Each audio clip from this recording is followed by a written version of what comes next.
News coming my way. Waiting on the will of heaven today. Waiting on the will of heaven today. Smelling all the flowers, staring at the moon, listen to the waves come crashing down. Now, walking in circles, feeding on the birds, climbing up a mountain, looking around. Yeah, yeah, yeah, I'm waiting on the will of heaven today. I'll start the song again, hold on. Gotta tune in to what the angels say. Waiting on the good news coming my way. Waiting on the will of heaven today. I'm waiting on the will of heaven today.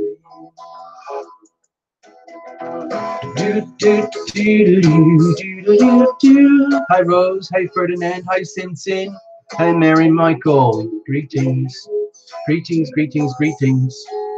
Hey Rodarius, hi Nora. How are you? How are you all tonight? Let's have a look. Who's here? Let's have a look. Who's in the house, people? Shafanta, hello, hello, hello, Shafanta. Libras, yes. Liz Wolf, hello. It's okay, it doesn't matter what sign you are. You can be any sun sign. Doesn't matter. Doesn't matter at all. Sweet Basil, Van Boo. Hold on, Van Boo. I'm waiting on the wind of chickens. Yeah, Empress, High Priestess, good evening. Hey, Hot Diggity, what's going on? What's going on?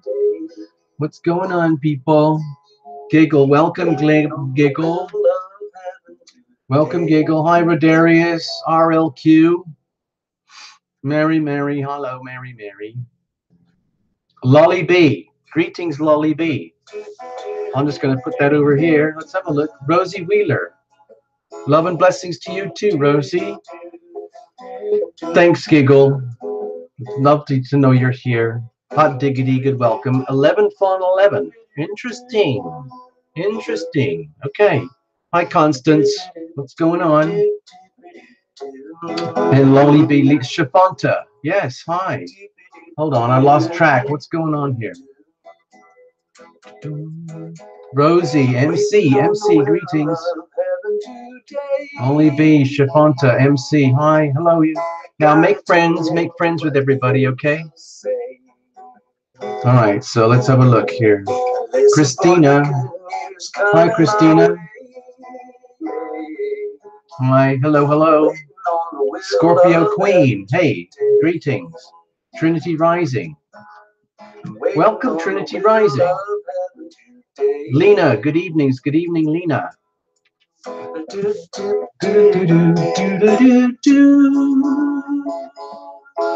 Everybody make friends now. Introduce yourself to your neighbor, just like we do.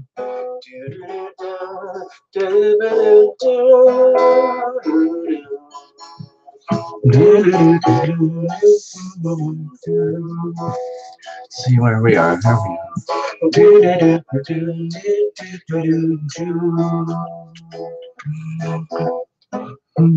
Walking in circles, feeding all the birds, climbing up a mountain, looking around. Ooh, yeah, yeah. Sunday the flowers, staring at the moon. Listen to the waves come crashing down, down. Hi, listen. Hey, all son. Good evening, Michael. Good evening. Good to see you. Hi, MC. Greetings, greetings.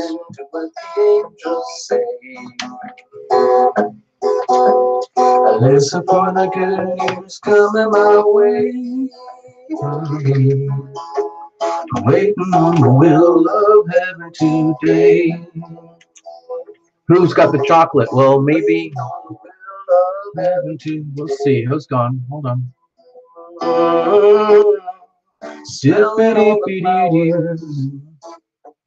Yes, already Monday. Fernando Nolasco, you must be in Australia or somewhere. Or the Philippines or something.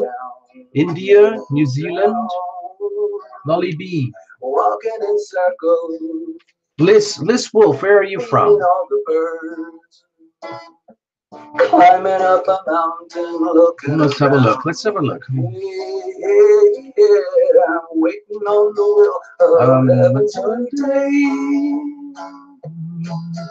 Good evening, everybody. Good evening.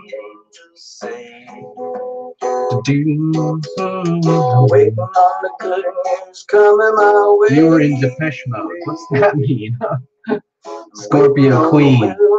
Well, you know what? There's certain people I know are going to get readings tonight.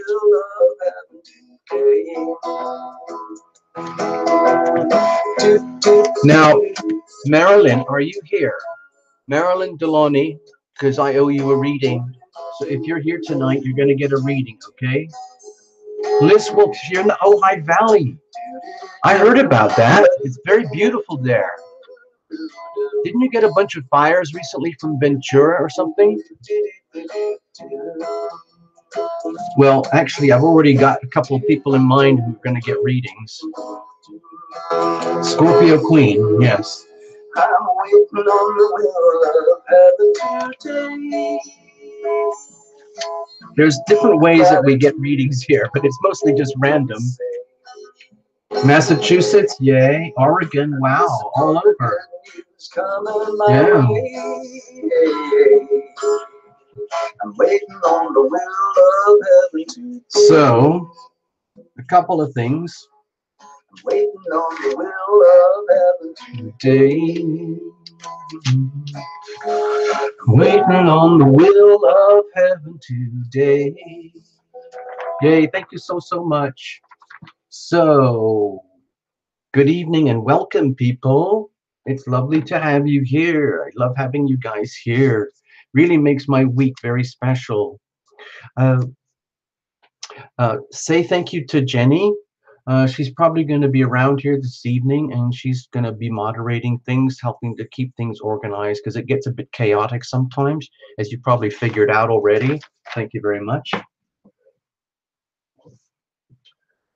Okay, hold on. First of all, I know that a lot of Scorpios are dealing with very serious pressure right now. You've got the Aquarius Sun, and we've got the Aquarius new moon eclipse coming up very soon, and the pressure is building up for Scorpios. So I noticed Scorpio Queen is here tonight, so I'm going to get you a little mini micro reading, okay? Just to help you get along, all right? So, so Fernando, you're from the Philippines, all right? Is anybody here from Russia? Yeah, the chat's going very fast tonight. Yeah. Yes. Hey, Jeffrey Longoria, good evening. Haven't seen you in a while. How are you? Good to see you. Hi, Michael. Hi, Alson. Yeah, the planets are have been, let's just say, very high pressure right now. I don't know if any of you have noticed it. So, look at Hottie's chat. Okay. Okay. So, well, yes, Lolly B pressure's building for the water signs too. So a couple of things I wanted to do this is just random things that I do to get names for readings. Who here tonight, who has born with moon in Capricorn? Anybody here tonight with moon in Capricorn? Okay, the first one who writes in properly, and I get it, that will be okay. Let's have a look. Anybody here tonight with a moon in Capricorn? The reason I'm asking, Tony Allen? Tony Allen, okay. Jeffrey Longoria. So Tony got there first. Tony got there first. Sorry. Wait a minute. Did you just say yes or no? What is it, Tony? What's going on? Tony, I was going to put you on there. Tony Wolf. You're not a moon in Capricorn. Okay, then I have to go back to... Hold on. I have to go back to Jeffrey. Hold on. Let me just check something. Stay there, people. Don't go away. Oh. Tony Allen. Nope. No. Okay. All right. So, you know what? Jeffrey, you got it. Jeffrey L.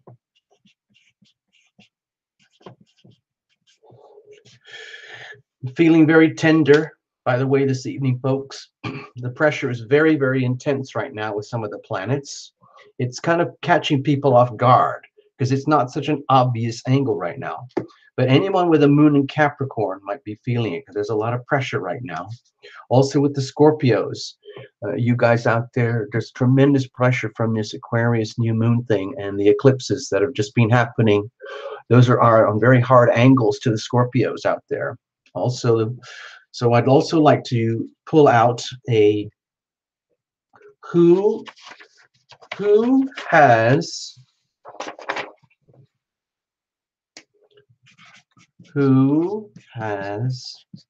a sun, their sun sign in, okay, who has a sun in Taurus? Okay, because you guys are getting hit very hard as well too. Taurus. Okay, I'm watching the screen.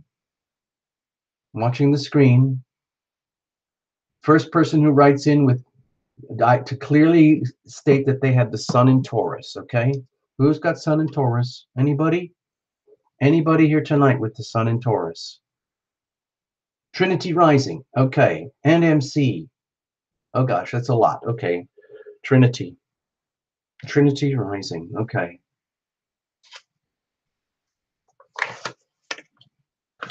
Trinity. Okay. Michael has a condo on the moon.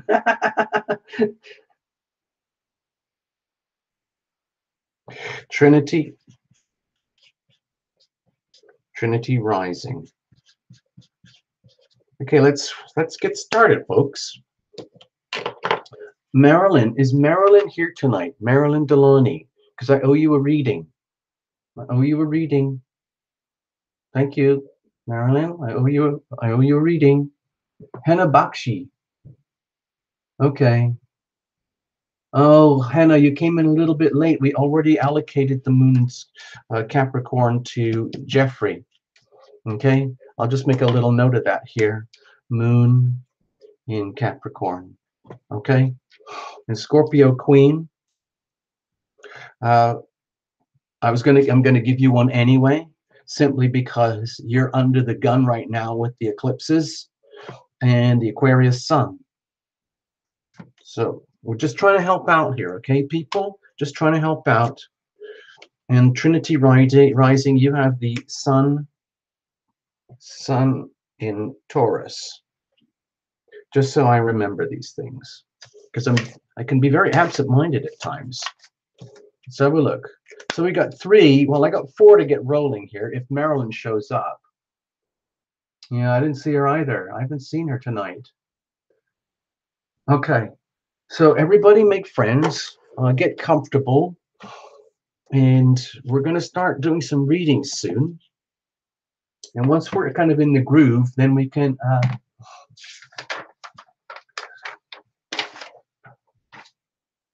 how do I say it? Guada. How do you say that? Guada? Is that correct? Guada? I don't know. I'm sorry. I'm a bit ignorant. Sorry. Okay, let's move. Let's shuffle things around. I'll keep this here in case Marilyn shows up. Okay, so let's start off with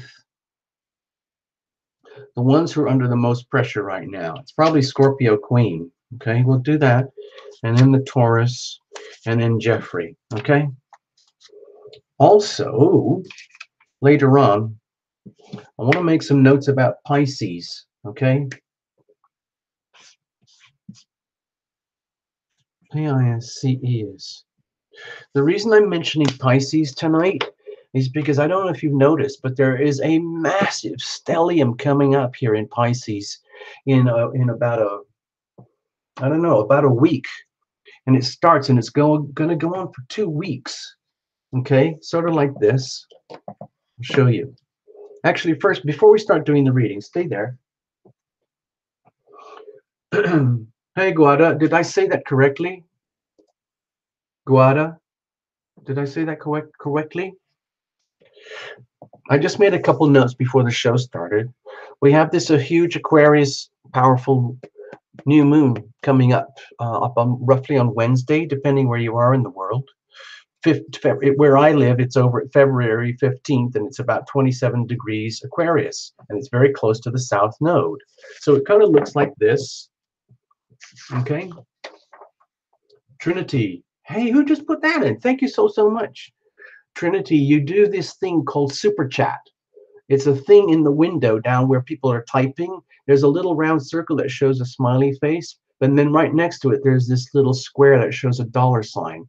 I've never worked it, but if you press the dollar sign, apparently that's how you donate money. I don't really know. Maybe someone else can help you. Okay. Tap the button, the dollar button on the bottom right. Okay, well, somebody knows how to do it. Okay, so in a few days, we're building up to this right now, okay, people?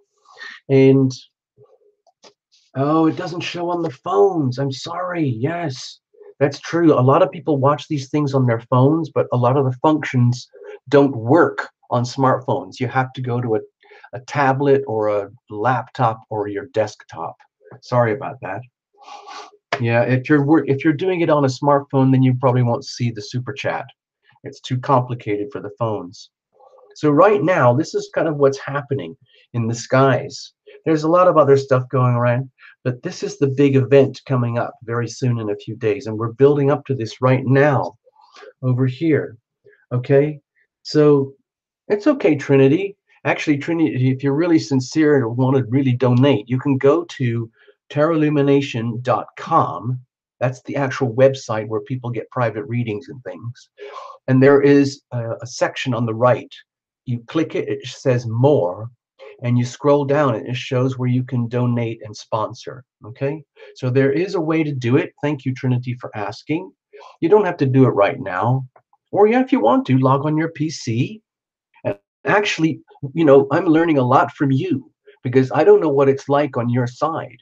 So if you can figure it out, please inform the rest of us. Okay. Thank you so much, Trinity. Yeah, you can donate with the super chat if you're doing it on a laptop or a PC or something like that.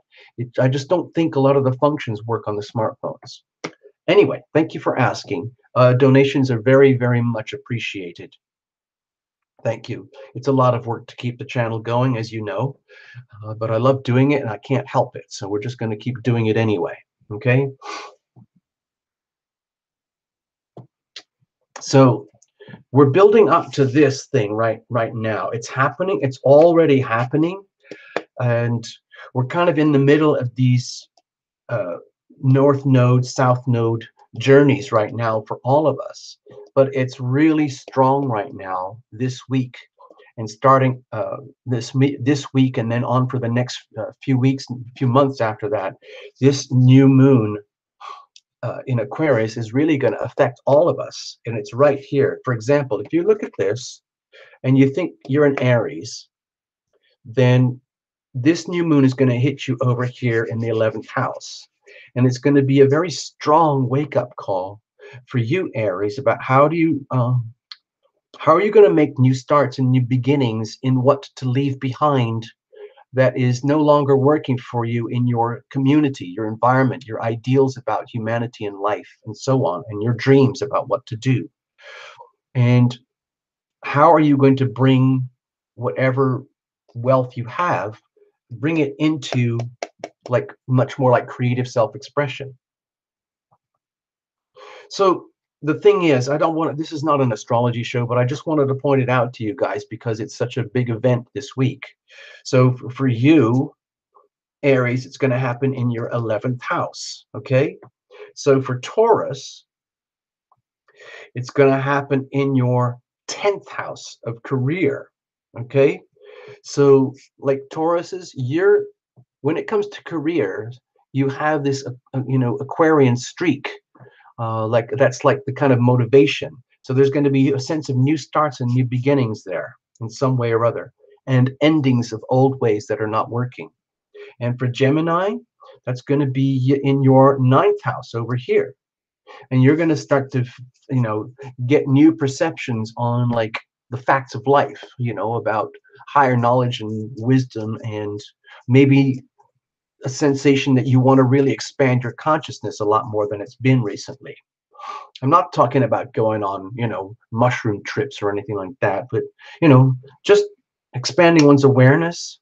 Cancer, it's going to be over here in your 8th house of joint resources, deep intimacy, other people's money, things like that. So you're going to feel it very strongly there with relationships.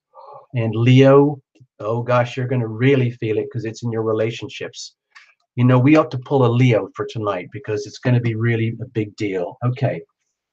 So we're going to have to deal with the Pisces theme tonight. That's coming later. I hope my voice can hold out. I'm very tired at the moment with doing lots of readings and things. So I hope my voice can hang out. I'm not sure if we can do the Pisces tonight, maybe next week. But who here has a sun? Who's got sun in Leo? Who's got sun in Leo tonight? I'm watching the screen. I'm watching the screen. Who's got sun in Leo? Hey, thanks for the donations. I see it. I see it. Thank you. Thank you. Thank you. Thank you. Thank you so much. Thank you so much. You guys are awesome. That's the question. Who tonight has their sun sign in Leo? First one on the screen. Who's got it? M. Knox, what are you talking about? Your favorite darkness? Okay, favorite, favorite, favorite, favorite, favorite, favorite D. Okay, you've got sun in Leo. All right, so this is going to be a very, very important new moon for you. Okay, so we're going to put you in here in the pile as well. All right. God, thank you, people. This is awesome. You guys are really, you're being very generous. You're very kind. So the people who have readings tonight, let's just do a recap before we get rolling. Jeffrey, Trinity, Marilyn, Scorpio Queen, and Favorite Darkness. Marilyn, I don't think she's here. I'll put that over in case she shows up. So we got 4, and that might be everything. I don't know how well the show's going to go tonight. We'll see. But you Leos are under a lot of pressure right now, okay? Because you've got this massive new moon eclipse happening in your 7th house of love and relationship, like the really important stuff, like marriages and business contracts, really important one-on-one, face-to-face, you and them relationships. New starts, new beginnings, and bye-bye to whatever was not working. It's just going to be obsolete, redundant. Okay, next, Virgo, it's going to be in your 6th house over here to do with health and things. So you might go through some very strange experiences as you discover, things that are coming to the surface that need healing, and things that you've done really well to take care of. In other words, starting to learn new healthy habits in your life and starting to get rid of bad habits that aren't working for you, like too much drinking, too much smoking, too much anything, too much self-medicating, even too much yoga if you're using it as a distraction, things like that. Over here, Libra, this could be quite fun for you because it's in a big fat trine with your sun. Look, Libra, Aquarius, very comfortable, harmonious, and getting new starts, radical new starts, new beginnings in your fifth house of love and fun and relate and excitement, dating, romance, new businesses and things. Scorpio, you might get a real big shakeup. This could be very, let's say, unsettling for you, Scorpios. That's why I'm so concerned for you, Scorpios, because it's happening in your fourth house, which is the foundation of your life, your world.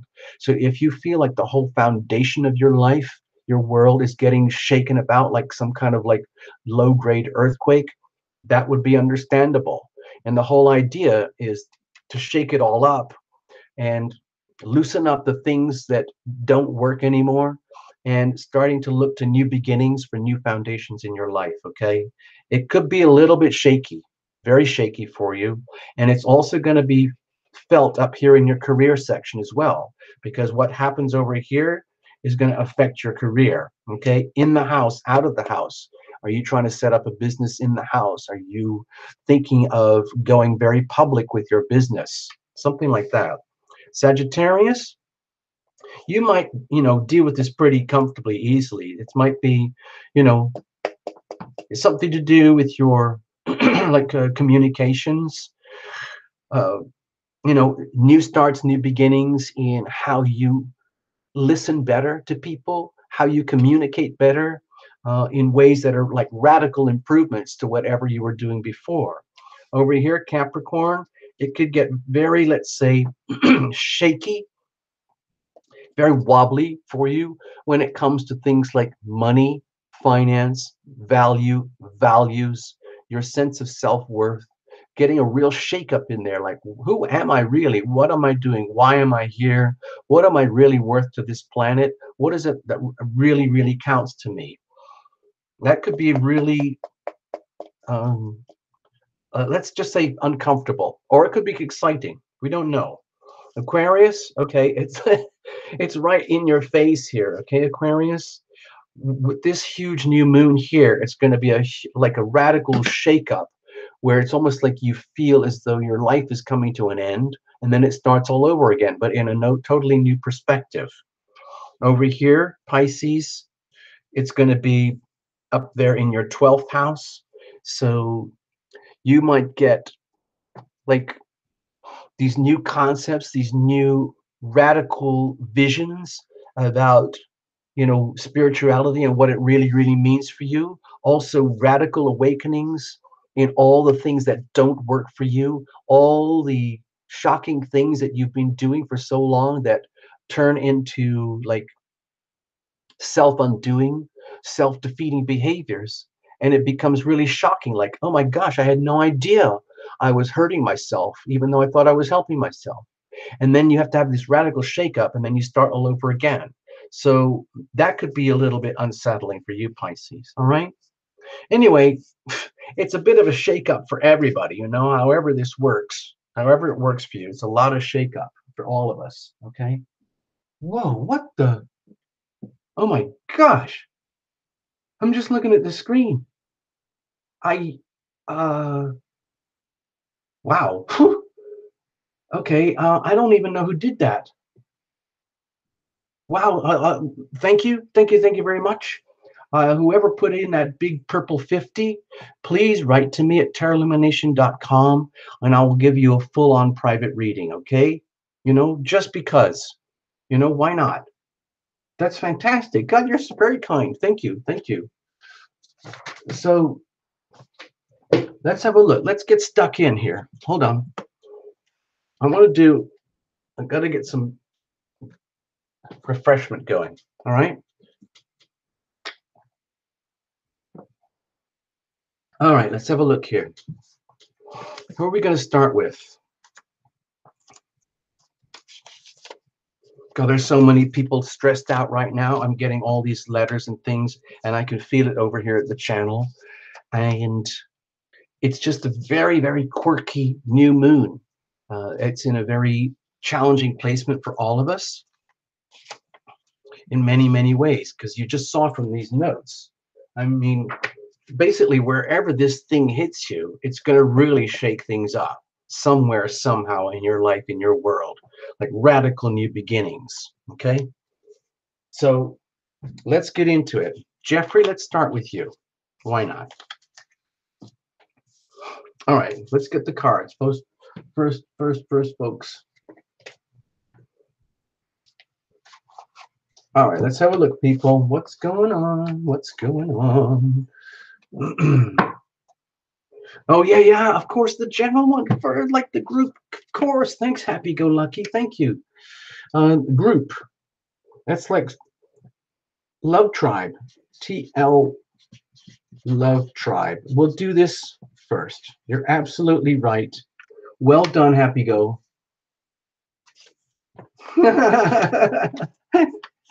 Sorry, Jeffrey. I'm going to come back to you in a minute. Let's do the big group one, okay? Just to get in the groove here. This will be fun, okay? Gosh, this is like, I forgot that we had to do that. Thank you so much. Yeah. I don't know how much energy I'm going to have tonight, people. As you can tell, my throat, my voice is just barely managing. All right, so we're shuffling. We're shuffling. And I want to do this really quickly, okay? I tend to get carried away with the stories and I start to feel these things happen inside me and it feels like a movie and I can't stop. It's like watching a movie. But I have to be aware that we're kind of on a clock here and it's very late for a lot of you. I don't want to keep you up too late. But anyway, let's have a look. I'm trying to relax, Guada. I just get so excited and I get, I feel like I'm like a puppy that just somebody let me out and put me in the middle of a field and I can run around and do crazy stuff. And I don't know what to do and where to go. So I just run in crazy circles like little puppy dogs do. That's how I feel right now. Let's see if I can get one to Alsun, okay? Hold on. Please read for Alsun. Okay, let me just make a note here, all right? All right, Alsun? Let's just put that in there, see if we get to that. There's a lot of readings piling up already. I remember how we used to do like 10 or 15 readings a night. I can't do that anymore. It was just total burnout. So let's do it like this. Let's give ourselves a bit of room. We'll do it, squash it up like this, and see if we can get everybody in here. Okay. And cards were already pre-shuffled in advance, but we're going to the last second, like you guys know that we do here on the channel, because it's fun. It's fun. And let's have a look. Okay, the deck's pretty clear. No jumpers, no flyers, no oracles. We're going to use just a general heart journey spread for all of us here, and that includes Tarot Lumination, because we're all on the same bus right now, okay? Tarot Lumination Love Tribe Group Bus Reading. Okay, here we go. Okay, this is just for shits and giggles, all right? Here we go. Gonna cut it up. And this is for all of us. Remember the main theme here with Tarot Lumination is about healing. It's all about love and healing. It's all about bringing the healing power of love into our lives, into our bodies, literally like turning on a shower from heaven, turning on the faucets deliberately, bringing it into your life and owning it inside of yourself so that you can radiate that love outwards, okay, and share that with the world. So we're cut and ready to go. This is going to be our heart center right here. Hold on, let's put this aside. Let's put this down here. Let's see if this works. Get this out of the way for now. You know what? Let's just move it over because we're going to come back later. This is us at the very heart, the very core. Our heart needs what it needs. It wants what it wants, and we have to give it. We have to take care of ourselves. Our heart knows. This is what we're coming in with tonight: legacy, fear, baggage, shame, anger, exhaustion, resentment, joy, whatever it is. Past life trauma, could be anything, whatever it is. Okay? This is the ever present now, where we are literally right now, where we're lost in the moment, completely captivated in the moment. There's no sense of past, there's no sense of future. We're not doing anything except being. Okay? And it is in the moment, in the now, where you own your power through the healing power of your decisions. And when you're making your decisions, that's how you activate the healing power of love, literally by conscious, deliberate choice, moment by moment, heartbeat by heartbeat. Okay? Every time the heart is beating, okay, it helps to make decisions consciously as opposed to unconsciously. Living your life on autopilot is one thing, and it's very natural, but coming into conscious awareness is a whole other way of being. And that's what we're trying to do here. So how do we do that effectively? How do we make loving decisions that work for us, so that we can be more loving to ourselves, which is what's best for everybody? And that would lead to consequences. Now, you know, you're here because you're all really, like, I would think it was like, I mean, I don't think you guys would be here unless you were kind of spiritually pretty advanced in some way, and you get off on this kind of stuff and it makes sense to you without having to go to some special class. You just feel it, okay? So it's like you're deliberately choosing to be in this vibrational frequency. And when you do that, it's a conscious choice. So this energy here would feel consequential. If you're here just randomly out of luck, or just because you didn't have anything to do on Sunday night, and all of your life is done on autopilot, then this might feel like fate. Over here is the energy of what if. So in the moment, in the now, when you're making your decisions, what if you screw up? What if you defeat yourself? What if you demean yourself and belittle yourself in order to accommodate some apparently higher power? You know, I'm not talking about um, trying to boost up your ego or arrogance and anything to try and maintain like a sense of superiority in winning. All I'm trying to suggest is staying in harmony and balance, and staying extremely clear with your perceptions, what your senses are telling you, listening very closely, and then making your decisions. What if you make a good decision? What if you make a crappy decision? How does that backfire on you? And what are the prospects for us here? Okay, let's look at circumstantial energy. I have no idea what this is going to be, but we're going to make the best of it, no matter what, no matter how challenging the planets or our personal lives, our financial lives, our work lives, our love lives, our home lives, our careers, whatever it is. Okay, well, to me, this feels like a little bit of fear, and it's a little bit, my feeling a little bit awkward. There's another deck that I use in private sometimes, where the energy of fear is associated with this card, where we are standing back from our lives and we are realizing all the good stuff that we have going on, all our assets, our values, our talents, our gifts, and our resources.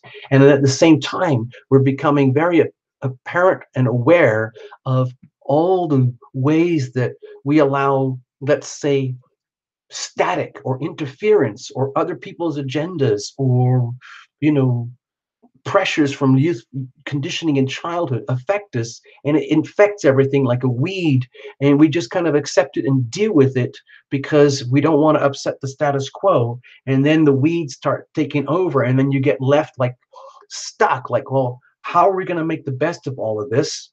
How are we going to do that with ourselves? It means we have a lot of work to do on ourselves. It means we can't just like live our lives as though we're just living off candy and Cheetos and burgers and highly caffeinated you know you know energy drinks all day just to stay happy and self-medicate. We actually have to systematically go back in and do the really tedious stuff of maintenance, maintaining ourselves, loving ourselves, doing the homework, doing all the self-healing practices, the self-weeding, the self-cleansing, the refining, the purifying, the pruning, the tucking, basically everything that a good farmer and a good gardener would do. They enjoy the work of cleansing and prepping and clearing the space for the really good stuff to happen and grow. So I think that's what's happening for a lot of us right now. We're in a circumstantial, let's say, vibe right now. Let's even say this this thing that's going on for all of us one way or another.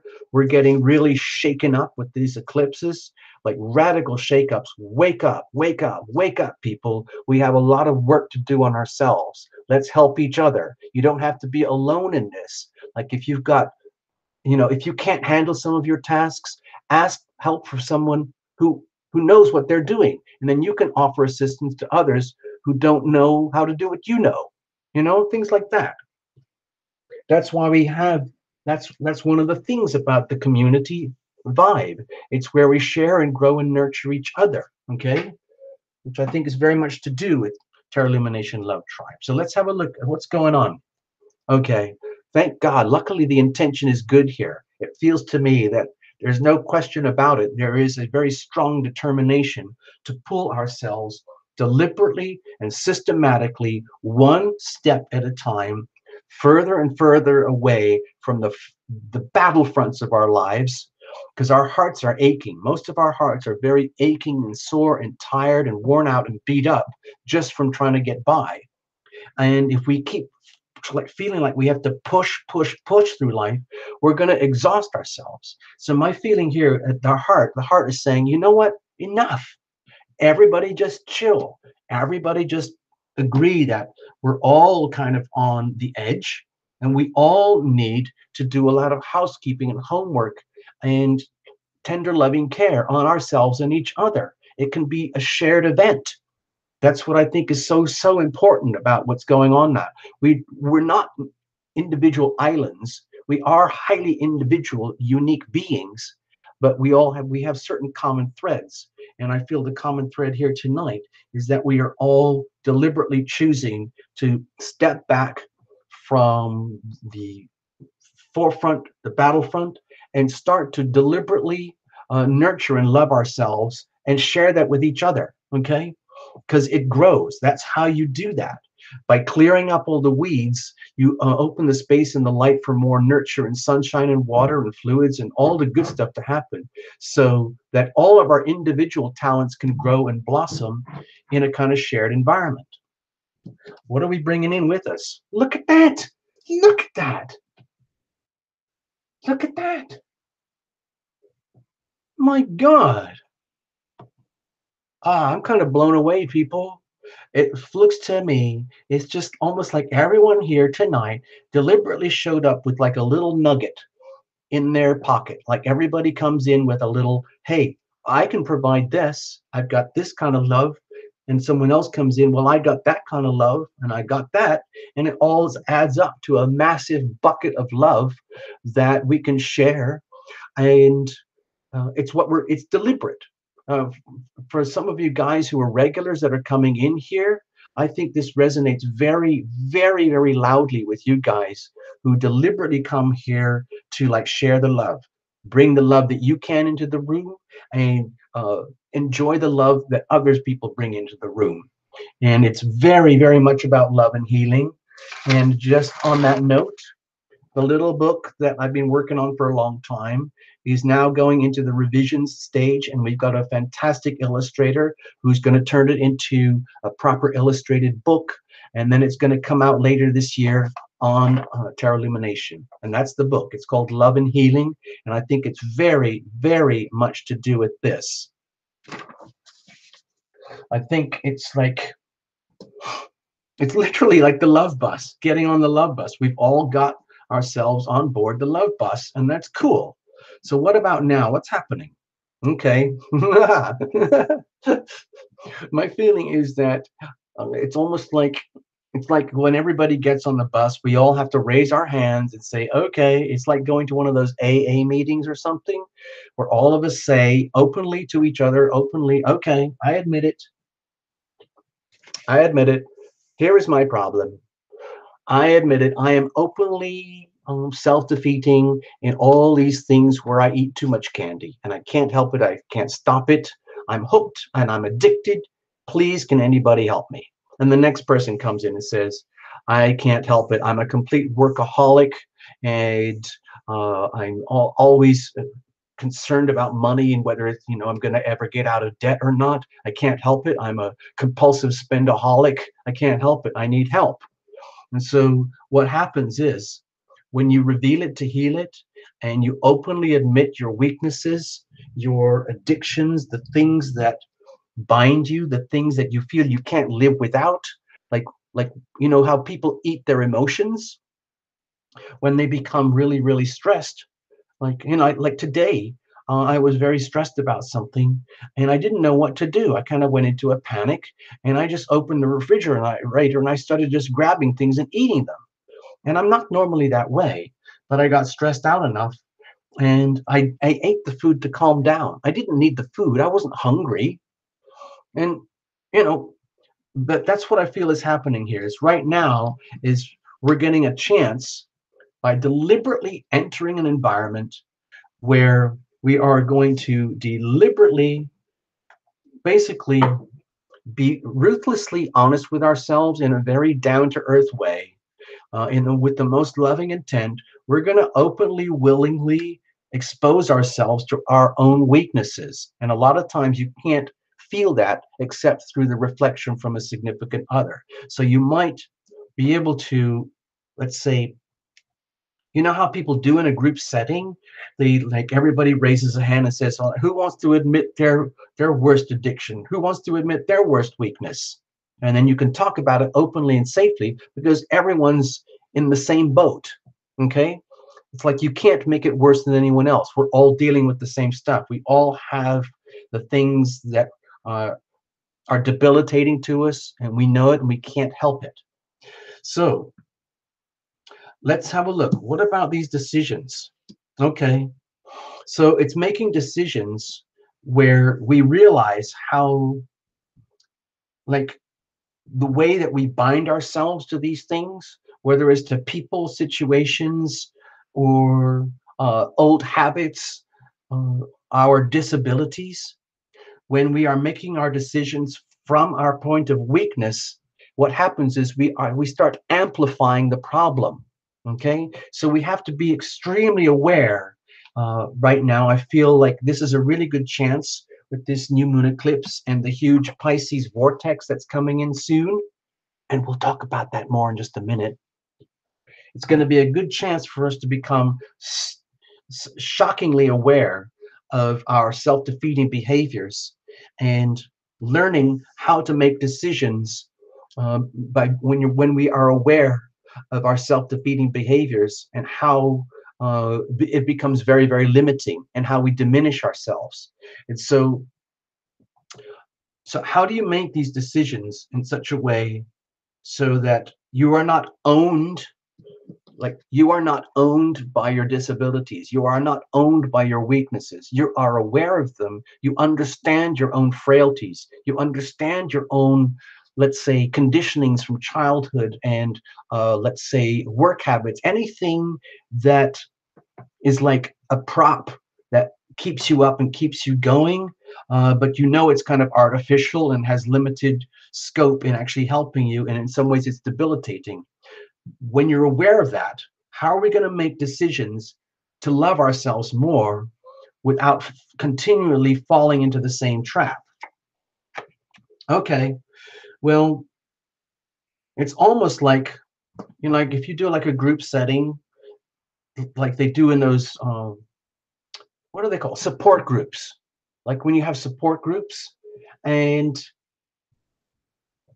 it's sometimes it's a very, very tearful experience when somebody actually releases and shares their burdens, their weakness, their frailties with each other, and we understand. It's almost shameful, it's almost pitiful, it's almost really like embarrassingly sad when we realize how we can be our own worst enemies and how we can impoverish ourselves in body, mind, soul, spirit, and everything. But in a group setting like what we're doing right now, it's a chance where, like, where we can like offer, let's say, reflection to another, I know some of you guys like to hang out with each other after the shows, and some of you have these like group things that you do. And I don't know what you do there, but what I'm feeling is that if you use this kind of situation like we have here at Terra Lumination as an environment where you can feel safe to, let's say, become aware of your weaknesses and disabilities and the things that hook you, and at the same time be appreciated for everything that you have and all that you have, so you get the full awareness, you get full spectrum awareness, like shocking full spectrum awareness, which is, again, I feel what's going to be happening here with this big new moon at the middle of the week. And then for the next few weeks later, we're going to have these shocking awarenesses about how much, you know, it's how much chance we have to start again, heal, refresh ourselves, and become aware of what's not working. And you have to have the awareness. You can't keep piling up, let's say, like, 'cause there's no point in adding, fertilizer and nutrients into this kind of situation. We have to acknowledge each other's strengths, values, and discover what they are. A lot of times we're wandering around, not aware of our true gifts and our true talents to each other because we're often so self-defeating. And some people compensate with that by like overdoing it and overcharging themselves. Like a lot of people love like super powered energy drinks and triple espressos, and it makes you feel great, but it doesn't actually sort this stuff out over here. And what I think we need to do, it feels to me like it's really important that we kind of get like stripped down naked here and figure out our true values to ourselves and each other, discover how much what you really have, your real value. It doesn't necessarily have to be quantifiable in terms of money, but in terms of like who you are as a person. What are you bringing in with you? What is the nature of the love that you have? What is the, let's say, the value that we're bringing in? Because we all have it to some extent. Let's have a look. Consequentially, if we do that, you see what happens is that if you look at this as love in terms of a love is as a commodity. Okay, if you think of yourself like, okay, it's great to have all this spiritual wonder over here, infinite supplies of love from heaven above, universal love for everyone, that's wonderful. But coming back into our bodies, so to speak, we have limited resources. We need sleep, we need to wash, we need to clean, we need to go shopping, we need to do chores, we need to take care of ourselves, and we can end up depleted. So when it's done properly and you realize that your body, your life, or your talents, your gifts are expendable resources and they cannot be squandered.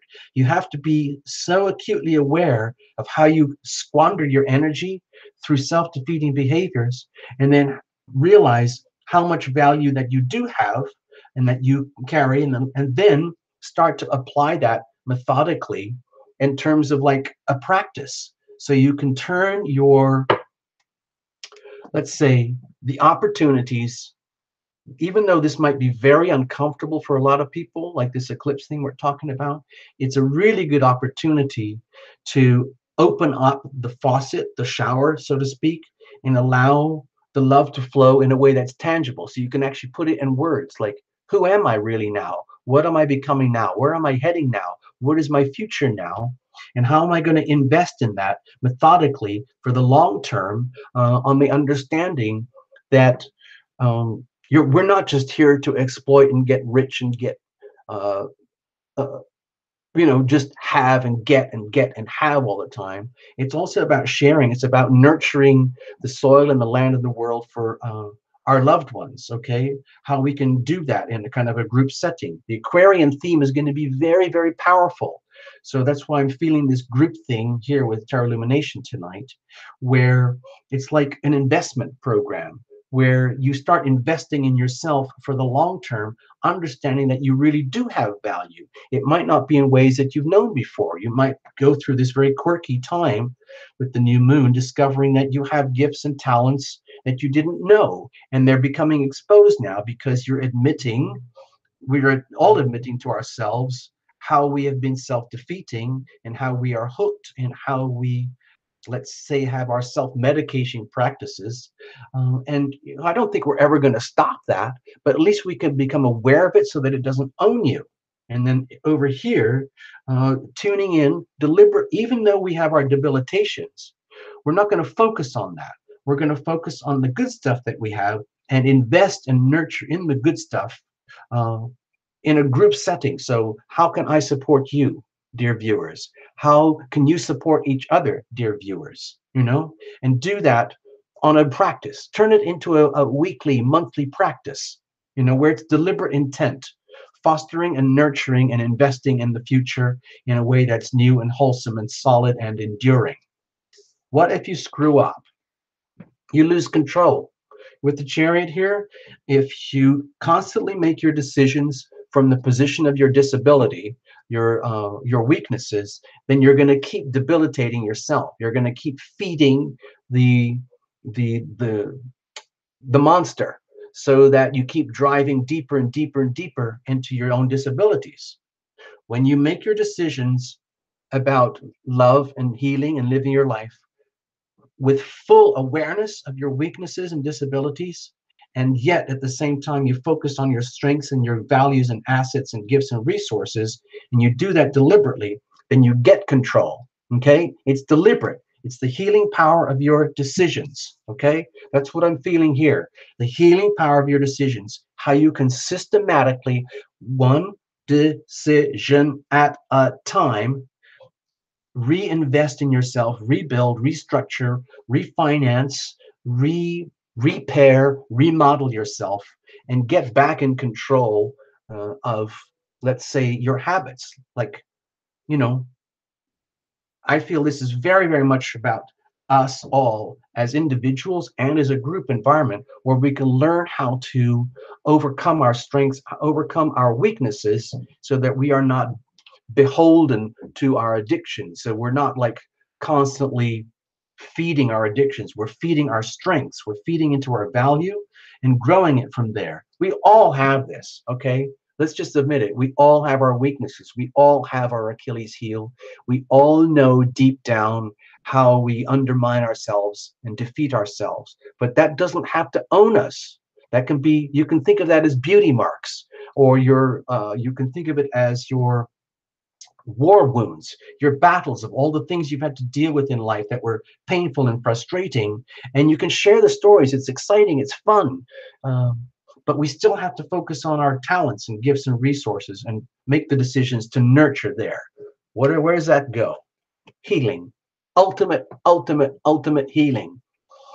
Beautiful. It's bringing it, that those huge disparities back into balance, being completely out of control, and then systematically, decision by decision by decision, and like an investment program, like a long-term savings investment program in you, you start to get control of your life again. It's not going to happen overnight. This is a journey, okay? Think of this as a journey for the rest of your life here, so that right now, when you become starkly aware of your disabilities and weaknesses, and how you can systematically grow out of that through an investment program, literally like a self-determined, uh, like 401ks, IRAs. Think of this as like a love investment program, investing love in yourself, in your loved ones, and your loved ones investing in you, almost like in a community environment, like we're doing here.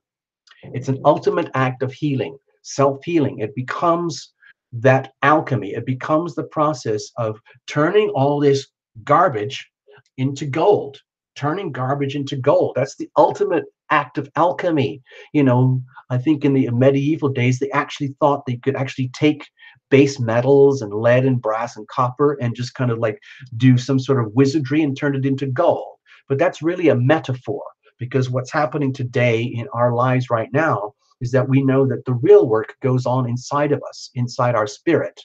And the outer world, the mechanical, the physical, the material world is just symbolic of what's going on inside of us. This is what really counts. This is the really important stuff. And bringing all of this into our lives, bringing love and healing, allowing the healing power of love to come into our lives by choice, like an investment program. Okay, so there we go. I'm going to leave it at that. I hope you get something out of this, people. Turning garbage into gold. Yes, that's how I look at it. Turning our garbage into gold. It's like recycling. You know that famous lady in China who buys up all the American cardboard and then recycles it and sells it back to America as fancy packaging? She's a billionairess, apparently. So there you go. A classic example of turning garbage into gold. But think of what they do with cow manure. Cow manure is, by a lot of farmers, they consider that one of the best fertilizers you can get. And so they have these big machines that collects all the cow manure, and then they squirt it all up, and then they spread it all over the field again. Okay? Turning garbage into gold. Okay, so there you go. There you go. Thank you, Scorpio Queen. I'm glad you got something out of that. You're welcome, MC. Thank you so much. Let's put the headlights back on again. There we go. Sunday Night Live, Tarot Lumination. All right. Lena is the most talented girl I know. Taurus cow manure. I know you're funny, Primary. Well done. Well done. That was funny. That was very funny. That was funny. Super funny. Yeah. I really feel it here on the channel. I can see it when people write in the comments and come in for private readings and stuff. I really feel like the waves and the energies as the planets move through. Let's move on. Okay, let's keep going, folks. Let's keep going. I said I was going to do Jeffrey next, so let's just do Jeffrey. Okay? Jeffrey, you're up. And it's because you have Moon in Capricorn. Okay? And that's simply because the Moon is in Capricorn right now. So I think that's very significant.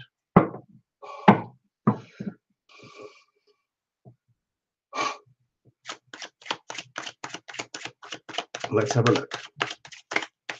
All right, Jeffrey, what's going on? Thank you for allowing us to do this in a public way. You guys, you come up with the wackiest jokes. Yeah, actually, I've got the sniffles, but it's going. It's disappearing.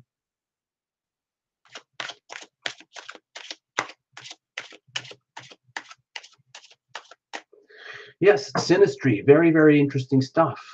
I'm also interested in composite charts and Davison charts and all of that. But this is not an astrology channel. I just do that on the side for a little bit of, you know, to keep. It's more like to keep the awareness. Okay, Jeffrey, cards are shuffled. We're going to cut it up. We're going to get you a little mini reading so you can be on your way. And if this doesn't make sense to you, Jeffrey, it might make perfect sense to somebody else, and you were just a conduit. Who knows? I don't know. Let's have a look. Here's the situation. Here's the challenge. Here's how we're going to handle it. What's the weather like for you? Okay, Jeffrey? Look at that. It's almost like you don't know what to do with the love that you have. It's okay. It's beautiful energy to have. At least you're carrying yourself gracefully in the situation, even if you're not exactly sure what to do with things right now. It doesn't matter. It doesn't matter. It's almost so long as you deliberately make like the healing power of love a priority in your life. That's how I look at it. It's by deliberate choice. You can make your car the most important thing. You can make your finances or your education or your career. I choose love. I choose the healing power of love. I choose love and healing as the most important factors in my personal life. So if you're pondering what to do with it all, that's okay. It's a perfectly healthy, smart thing to do. What's the situation? Okay, again, what are you going to do with all this love, Jeffrey? We're talking about the love that you own as a soul, but also the love that you own as a tangible, expendable asset, where you realize that you only have so much to give. You have a lot to give, but the question is, who out there is ready, willing, and able to receive, because this is not the kind of energy that you squander. You're not just going to, like, drive down the street and throw dollar bills out the window to anybody just because you could if you wanted to. It's, to me, it feels like there's a lot of questioning going on.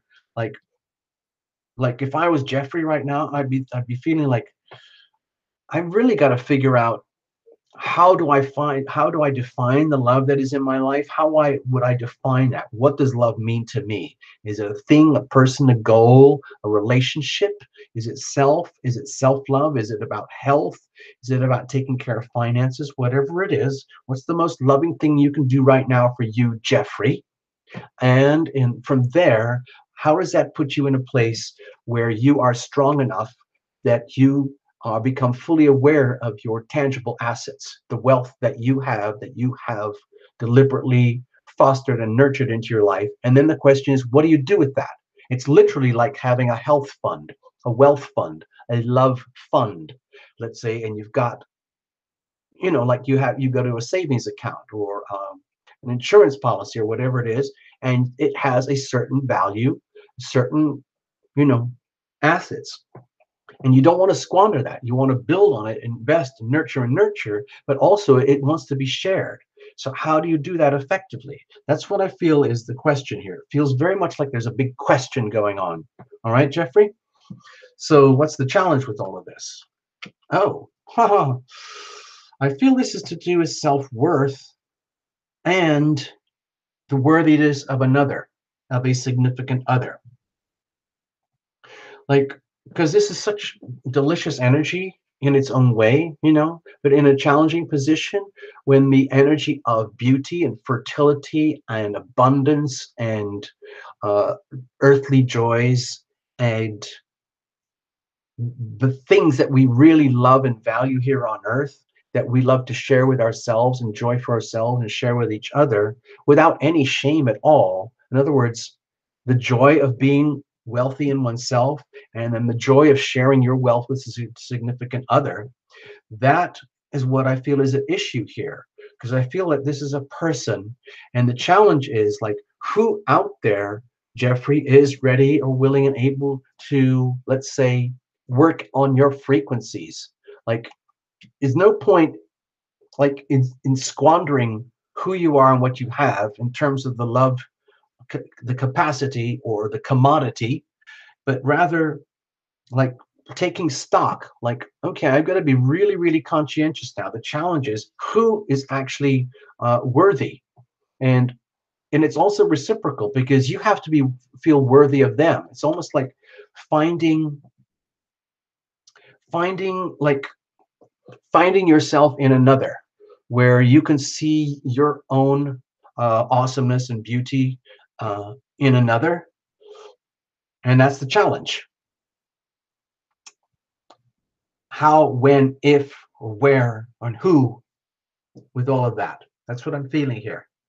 So let's have a look. How are we going to deal with this? Okay, well, the easy answer is just to say trust in fate. So let's just say, in very simple terms, Jeff, you're at the right place at the right time with the right reasons, for the right purpose, the right mission, on the understanding that we don't know everything all the time. And sometimes we have to kind of surrender to what we call fate and allow things to unfold naturally. And even if it means you have to go through the ups and downs, okay? It's on the understanding that it's always working for you. Like, if you look at the planets right now, Jeffrey, like, all I did was focus on the Aquarius stuff. But there's a huge thing going on with Scorpio and Aquarius. There's a ton of stuff going on up here with Capricorn. There's Mars over here in Sagittarius. And we've got Uranus and Aries over here. And we got a huge Pisces cluster building up. And it's all working in one way or another. And sometimes we're only aware and apparent about things that are the most challenging or the most painful or that demand our attention. And sometimes we forget all the other good stuff that's working for us. But all I'm suggesting here, Jeffrey, is to, like, if you're wondering, what's going on here, like, what are you going to do with your talents and gifts? How are you going to share that? in like how are you going to turn love into a tangible, expressive thing as opposed to like a concept or an idealized, romantic dream? How are you going to manifest it and turn it into something real that you can share with others, and others can share with you and enjoy the bounty and bring that bounty? All I'm suggesting is that it's almost like you have to do an invocation. I like doing invocations, and you literally ask for the healing power of love um, to move into your life from up above. And then just basically say, okay, whatever that means, I don't know what that means, but bring it on. Okay. So right now, I'm just going to do a little tiny version of that. No, I'll do that later. Maybe we'll do that later. Well, maybe we should do it now. I'm getting kind of hoarse on my throat already. Gosh. Now, Jeffrey, you know cards and stuff. You can completely reinterpret this however you want. I gave you the Tarot Illumination spin on it, given what I was feeling as the cards came through. Um, but I wouldn't be scared of this at all. I would just run with it and allow that things are working for you, even if you don't think it or you don't sense it immediately right now. You allow things to unfold, allow that we're on this kind of journey thing, and we're going to go through a bit of a choppy time right now for all of us. Especially starting the middle of this week and then going for the next few weeks after that. You might really feel it. All I'm suggesting is allow yourself to go through it. Pretend you're kind of on a roller coaster, and instead of like trying to fight it, just go with it. Enjoy the ride and just kind of go, okay, let's just see where this goes. I'm not going to squander this love. I'm not going to waste it. I'm not going to pour it out the window. But you've got to become very aware. Start paying attention to like the signs and the signals from fate. In other words, if you ask for like your guides to start showing you like divine guidance signals, signs, anything to show you about what to do, where to share your love, with whom can you share your love, with whom who is able to share their love with you in such a way that works so that it has a chance to flow properly. That's what I'm feeling here. Okay, let's leave it at that. I hope you get something out of it, Jeffrey. I really do. I hope I didn't hurt any feelings or confuse you. I do what I can here for people, okay?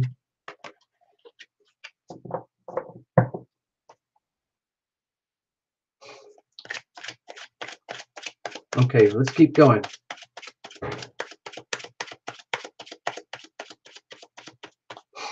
Thanks, Jeffrey. Thanks for showing up.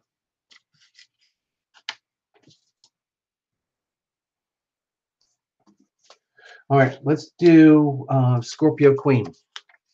Scorpio Queen, you're up. All righty. Scorpio Queen. Now we're going to have to shuffle for a little bit just to clear everything. All right. So Scorpio, I invited you in for a reading because it's very clear that there's Scorpio energy with you just from your name. And a lot of Scorpios right now are under tremendous pressure because of this Leo Aquarius eclipse thing going on and the Leo Aquarius nodal axis going on. And we're in it right now. Like, in terms of like the stars and everything, you guys Scorpios, you're getting really over here. Like if you put the Scorpio on the horizon like this, okay, see like this, then this Aquarius stuff is over here in your fourth house, your foundation. So it might feel as though the whole foundations of your life are really getting shaken up and woken up in ways that might be very exciting in some ways, but also very scary and very unsettling in some ways. And that, it's hard. It's very hard to deal with that when you've got a really big square, astrological, what's called a square at that time, especially in the foundations of your life. So that's why I was reaching out to you, Scorpio, and just extending a little mini reading for you, just hoping it might help. Okay? I'm just trying to share. I'm trying to basically, what I was talking about in the group reading there and sort of what was happening with Jeffrey and his reading, I'm trying to live by example, uh, It's hard to do sometimes. It's one thing to like read tarot and everything, or have a day job and do whatever you do, and then go home and be somebody completely different. I feel obliged to live and walk and talk the energy of love and healing, like in the way that you see it as tarot illumination. That's like who I am. That's not just what I do. So I have to walk the talk. I actually have to live it out. And it isn't just something like I read it out of a textbook. It's not like somebody wrote a script here for us tonight and I'm just reading it to you guys. It's not like that at all. I actually have to live this out. I really do believe that it's very important to create safe environments where people can help and support each other, um, without feeling as though they have to be in the forefront of the battlefields all the time, every day. There's like a safe place where you can heal, retreat, and regroup, uh, especially in group settings, because that's often how you learn the most, is when you get reflection from significant others, people who are willing to share uh, at the deep soul level with you. Okay, so this is just a little tiny snapshot moment for you, Scorpio Queen. Okay, so let's make the most of it. Let's see what happens.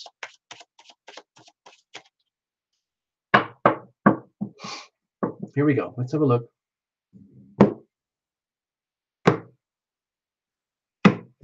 All right. What's the situation? What's the challenge? How are we going to deal with it? What's the weather like for you? Let's have a look. Okay. So, dear Scorpio Queen, this doesn't surprise me at all. If you're getting really shaken, rattled, and rolled in your world to the foundations, that would make total sense right now. If you are coming to this like stark awakening, like there's a whole chapter of your life, I think of it as lifestyle package deals, or even like life as everything as you've known it up till now is somehow in some really primal way, it's changing forever. No going back, and a whole new beginning is starting right now. And don't worry about the cards there that you just saw. What I'm feeling is that this is very, very much to do with the new moon in Aquarius, where it's stark awakenings of what has to end and what is inevitably ending, and stark awakenings, almost shocking awakenings, uh, of what has to start, starting all over from scratch again. It might not be comfortable. It might be exciting. It might be very disturbing. It could be something very obvious, like you always knew. It's almost like, oh my gosh, I knew this all along. And I knew it. I knew it. I knew it. I just didn't know it until it actually happens. Okay. You feel it and then you know it. Okay. What's the situation? Okay. Well, this doesn't surprise me with the Four of Pentacles here.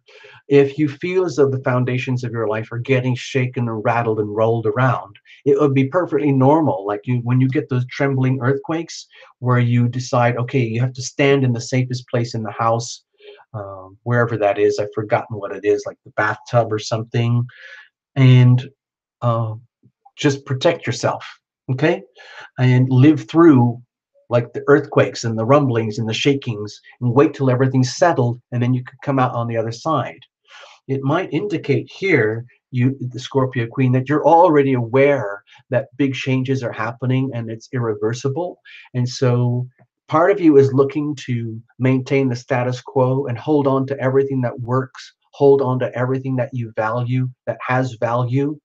And at the same time, figuring out how are you going to repurpose that, remodel, rebuild it, and use the same ingredients but in a whole new way. It's like basically demolishing a house that's made out of bricks and stones, and then taking all the bricks and stones and building a new house.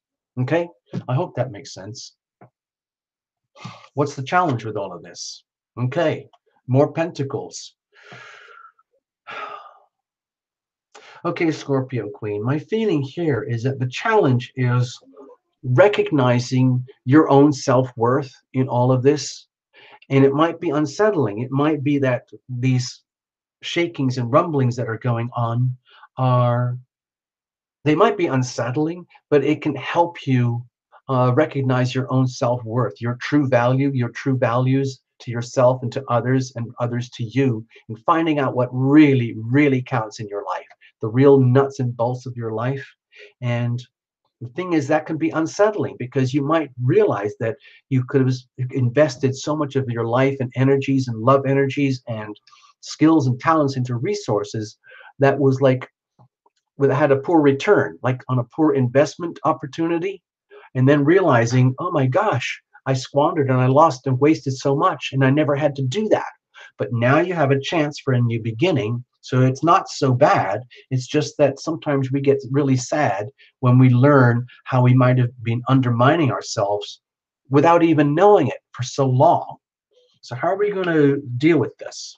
Okay, bammo, Ace of Swords. It's almost like, think of this as the Aquarius new moon, bammo. It's almost like striking right into your life in your world right now. And it's saying, Scorpio Queen, this is your chance. This is your opportunity to start from scratch again, using the core raw ingredients that you know are good already, but repurposing, repackaging, remodeling, rebuilding, and starting from scratch again. You don't have to do it all right now. It's just like, be aware that that's the opportunity that lies here for you. This is a really cool opportunity to look at your life with a whole new perspective and see your talents and skills and gifts, let's say, repurposed. Uh, it's the same you. It's still Scorpio Queen, but it's like the new, improved version of you, having, let's say, uh, systematically broken down and, uh, let's say, shut down one way of being, like the certain foundations of your life, and starting to build new foundations, but from a much higher perspective, more like a higher frequency, like all that Uranian energy with the Aquarius new moon. It's very high frequency, and it's a chance to start. This is just a fresh start, a fresh beginning. We don't know where the journey goes, but please, dear Scorpio Queen, see this as a golden opportunity, okay? It might be very shaky, unsettling, but it is a golden opportunity to come up with some stark new attitudes and awakenings about how you're going to conduct your life and build new foundations from here onwards, okay? I hope that helps. I need a break, people. I need a break.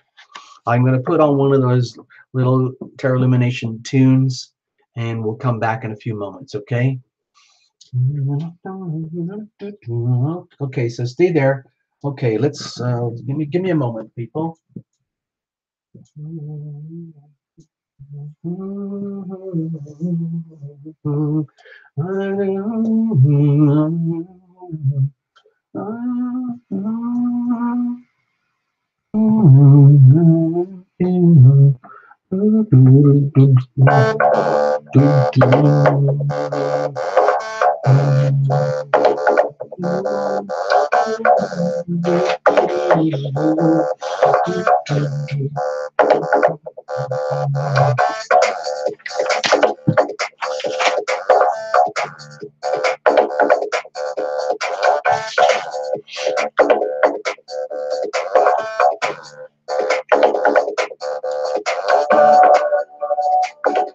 This is where everybody can just dance around the bus and have fun and shake and rattle and roll.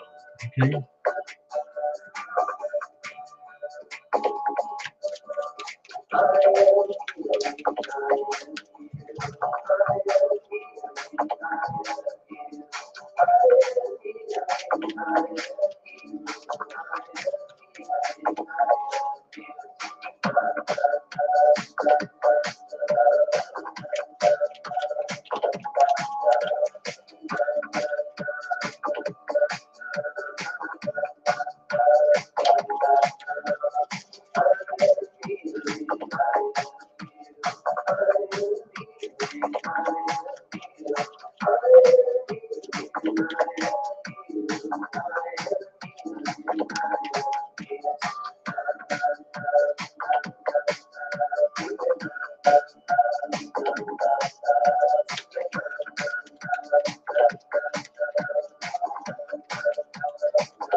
Ha ha ha. I saw that, Lena.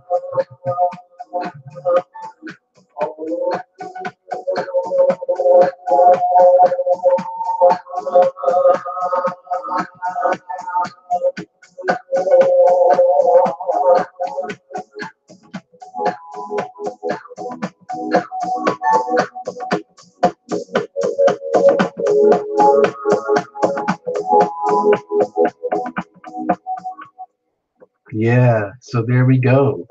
What do you know? So hold on. Let me just put a stop here. Okay, so I'm back. Thanks for the little break, people. Needed that. I still need more, but anyway, show goes on. So thanks for letting me play the little song to have a break. So we were just talking about that, that thing coming up this week, Wednesday, with the big Aquarius new moon. Well, guess what? Now, this might not look important to anybody, and I haven't seen a lot of people talking about it, but as far as I'm concerned at Tarot Lumination, this is a big deal. We got a massive Pisces stellium building up, and it's starting now, but we're not going to feel it. It's going to start February 25th officially, and it goes for almost 2 weeks up to March 4th. Now, it's not going to be just one fixed thing. It keeps changing like weather. But at its peak, We've got Sun, Neptune, Mercury, Venus, and Chiron all piled up there in Pisces. So how is that going to work for you? I don't know. If you want, you can get private readings and stuff, but I just do the tarot. I'm not really doing astrology readings anymore. It's so much work, and I'd have to charge so much money, and it's just not a lot of fun for me, frankly. But I still like to make my doodles and show people these things. So, for example, look at this time period here. It's about 2 weeks. This is going to hit everybody one way or another. So if you're a Pisces, you're going to feel it right there. Okay, it's going to be right in your face. And it's going to be like, again, new starts and new beginnings.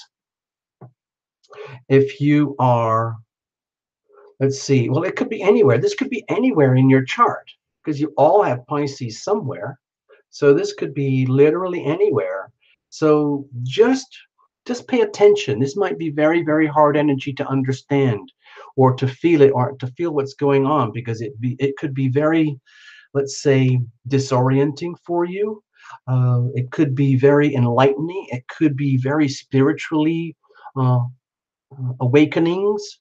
It could expose huge amounts of parts of yourself that need healing. With all this emphasis with the Chiron here and Pisces and Chiron right here, I think there's going to be a very strong message for all of us where we are really, really hurting at the most. What is our deepest pain? What is our deepest wound? Define it, put a name to it. What is it? How does it feel like? Where does it come from? How does it debilitate you? How do you handle it? Do you self-medicate to cover these things? Do you do exercises? Are you even aware that you have wounds? Are you even aware that you are constantly trying to cover up your old wounds and things and live around them instead of healing them? So all I'm suggesting here with this time period, it's an amazing time period, I think, for all of us to become very, very acutely aware of where we are hurting in our life. Where are we hurting? It's almost like, I want to make a note here. Hold on, bear with me. Pac-Man eating a spider. I get it. I see what you guys are talking about. I get it. Yeah, okay. Yeah, this is not a comedy show. You guys know this is an extremely serious, highly professional channel. So all I'm suggesting is with the wounding and the pain and the suffering here, name it. What does it feel like? Where is it in your life? How are you feeling debilitated? When does it happen? And why? Is it to do with a person? Maybe we should add the word who, maybe your biggest wounds are wherever it is, but if you can name it, what is it? What is that wound? And you name it and you write it down and where is it happening in your life? Okay, and you write it down. And how is it happening in your life? And you write that down. And then you write that down. And when does it happen? Is it like a regular event? Is it a monthly thing? Is it when your relatives visit, or is it when you're on your own? And why is it happening? Is it because you felt rejected as a child? Is it because nobody understood you? Whatever it is, if you can put it down in words and you start to identify these things where it can be really lit up, all the things where we're hurting and stuff, then this stuff doesn't have so much power over you, and it gives you a chance to heal it. It gives you a chance to expose it to the light of love and healing for your own healing. Okay? Yeah. Okay, I'm just going to do this very slowly for you again, so that if you want to do the action play rewinds, however you do that, I'll just put this here for a moment, and then this could be anywhere in your chart. If you're a Pisces, it would be over there. If you are an Aries, it would be, sorry, if you're an Aries, it would be, sorry, if you're an Aries, it would be in your 12th house. I'm not going to do all the astrology. It's going to take too long. Let's just get on with the readings. So this could be anywhere. All of this stellium pileup, where you might be exposed to all the wounding in yourself. Please be aware. Please take full advantage of this time period and identify it. What is it? Where is it? How does it happen? When does it happen? Why does it happen? Who does it involve? Okay? And then write it down so that you can focus on that and so that it doesn't own you anymore. All right? All right, here we go. Let's get back to the show. I know this is what you guys like. You like to get your readings. That's what it's all about. So let's have a look.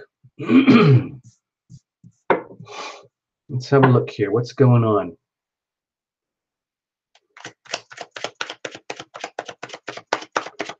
Sorry, it would take me another hour to do the astrology on that Pisces thing. I just wanted to make people aware. We have a huge Pisces stellium coming up in a couple weeks. Okay? All right, favorite, let's have a look. What's going on with you? Let's have a look.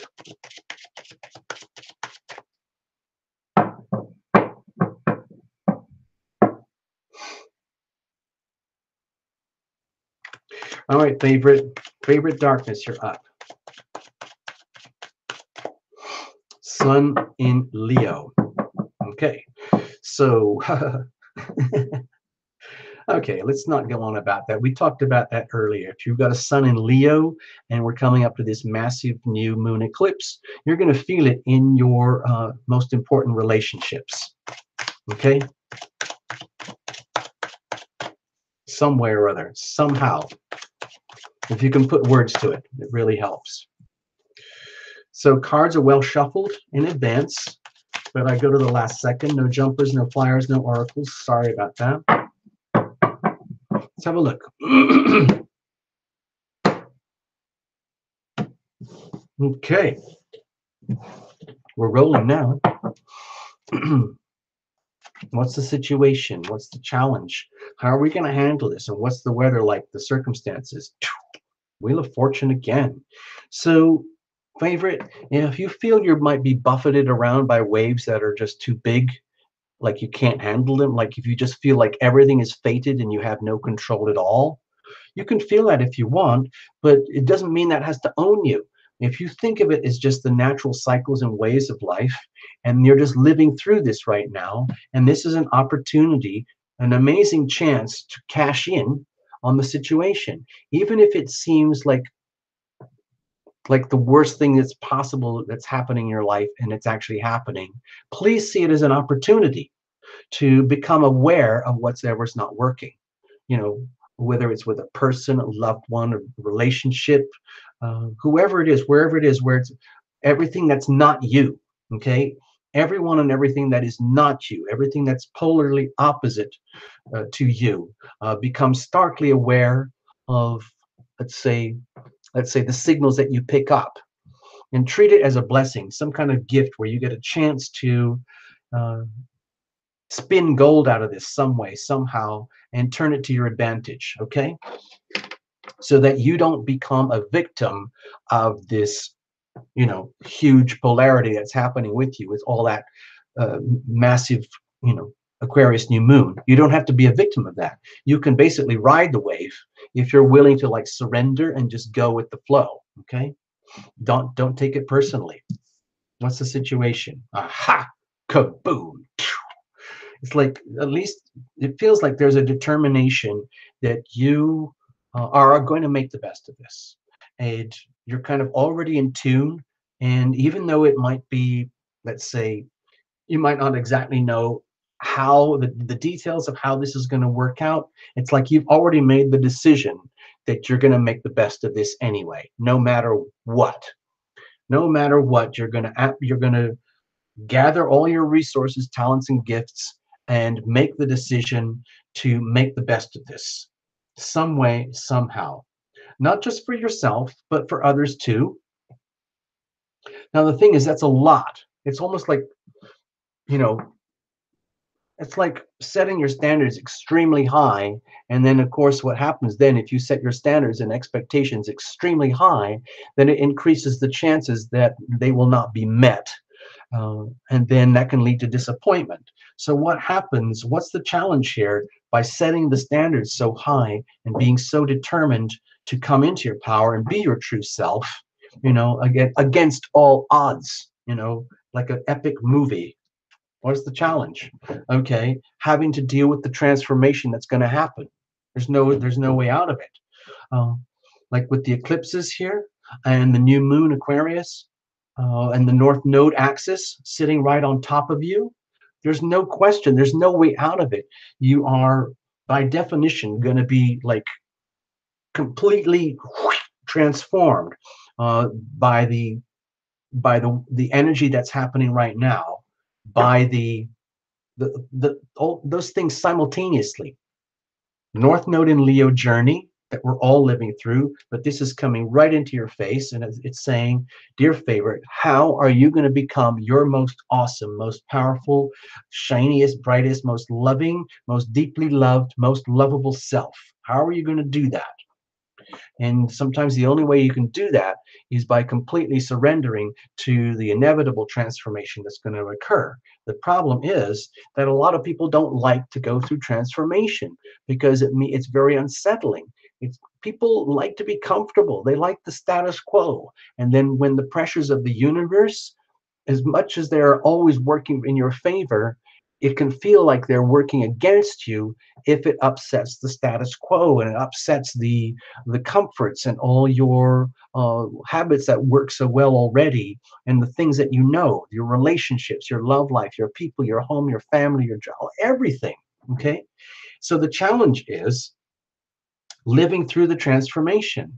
There's really no escape from it. So the thing is, how are we going to do that? How are you going to deal with this situation? Because it's a lot of pressure. I mean, look at this, favorite. Look, that's a lot of pressure. And it might make you feel as though you have no control over the situation. Well, actually, that might be the best thing to do is release control of the situation.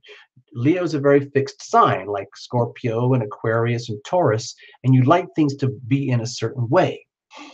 And Leo demands respect. Leo shines a lot of light, brings a lot of light to the world. They expect to be appreciated accordingly. So if things feel as though they're almost completely out of your control, you're determined to make something out of it, but at the same time, it almost feels like it's out of your control. And the whole idea of having to surrender to the fates, that becomes a big issue. It's like, I don't do that. I'm favorite darkness. I don't do that. I live my life. I'm conscious. I make decisions. And yet this energy can feel completely overpowering, overwhelming. And if you try to fight it, you're just making it worse. So how do you graciously surrender your power to the transformation so that you don't get hurt? Okay. All right. I would treat this as a learning experience. In other words, it's going to be a chance for you to, if let's just say you realize you have the strength, the talents, the gifts, the resources to live through this and to transform and evolve and become a like a new improved version of favorite darkness.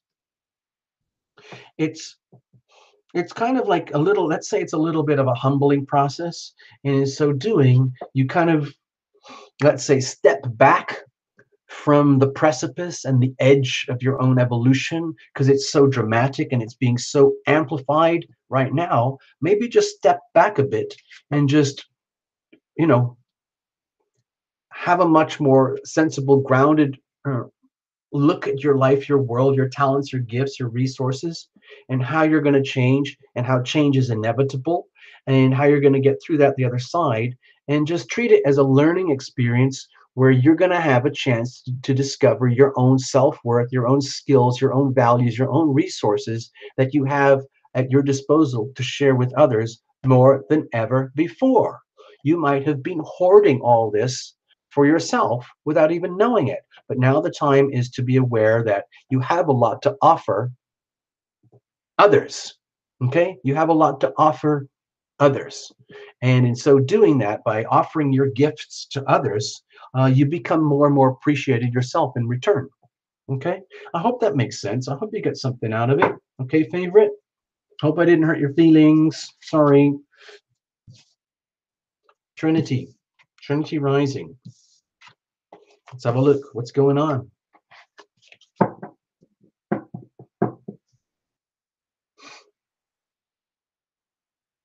So, yeah, hey people, do the reinterpretations. That really helps. I know a lot of you are really into this tarot stuff, but each of you has your own, you know, mindset, your own interpretations, your own views of the cards. So please help yourself. Like, I can't do it all. I just have my own thing going here. But Trinity Rising just had a series of cards. And sometimes it really helps to get another perspective from another reader for the same cards. And favorite, sorry, I was talking about favorite. So favorite, if you, because I know you're kind of into these things, you might have your own interpretation. So go ahead and do that. It's no skin off my nose if you reinterpret the cards to suit you in a way that makes more sense to you if that reading didn't make much sense. Okay? And that goes for everybody. Okay? You can all do that.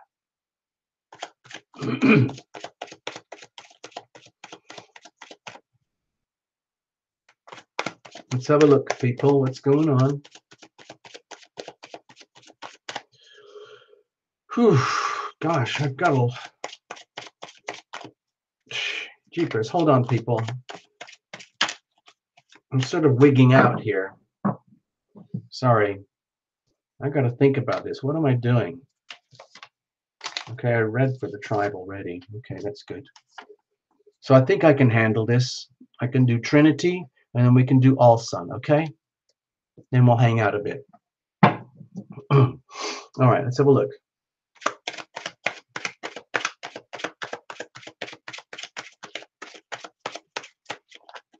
I know you guys like to hang out and you've formed friendships between yourselves and each other. I think that's really, really cool. And I thank a lot of you for inviting me into your communications in your worlds too. Uh, if it looks like I don't accept, it's not because I don't want to. It's just that I'm really trying to focus and pay attention to the channel right now. And the reality is I don't have a lot of spare time to do all the things that I'd really like to do. And I'm having to do a lot of work here behind the scenes to try and get Terra Illumination to work better so that I get a little bit of time in my personal life to enjoy that more. But I can also increase my service to you guys so that you have uh, a feeling that you're in a good, safe, fun place to hang out. Okay? And it isn't just about the tarot, it's all about the love and the healing. Ultimately, the channel is really about the love and the healing. And the Tarot Illumination is kind of like, a,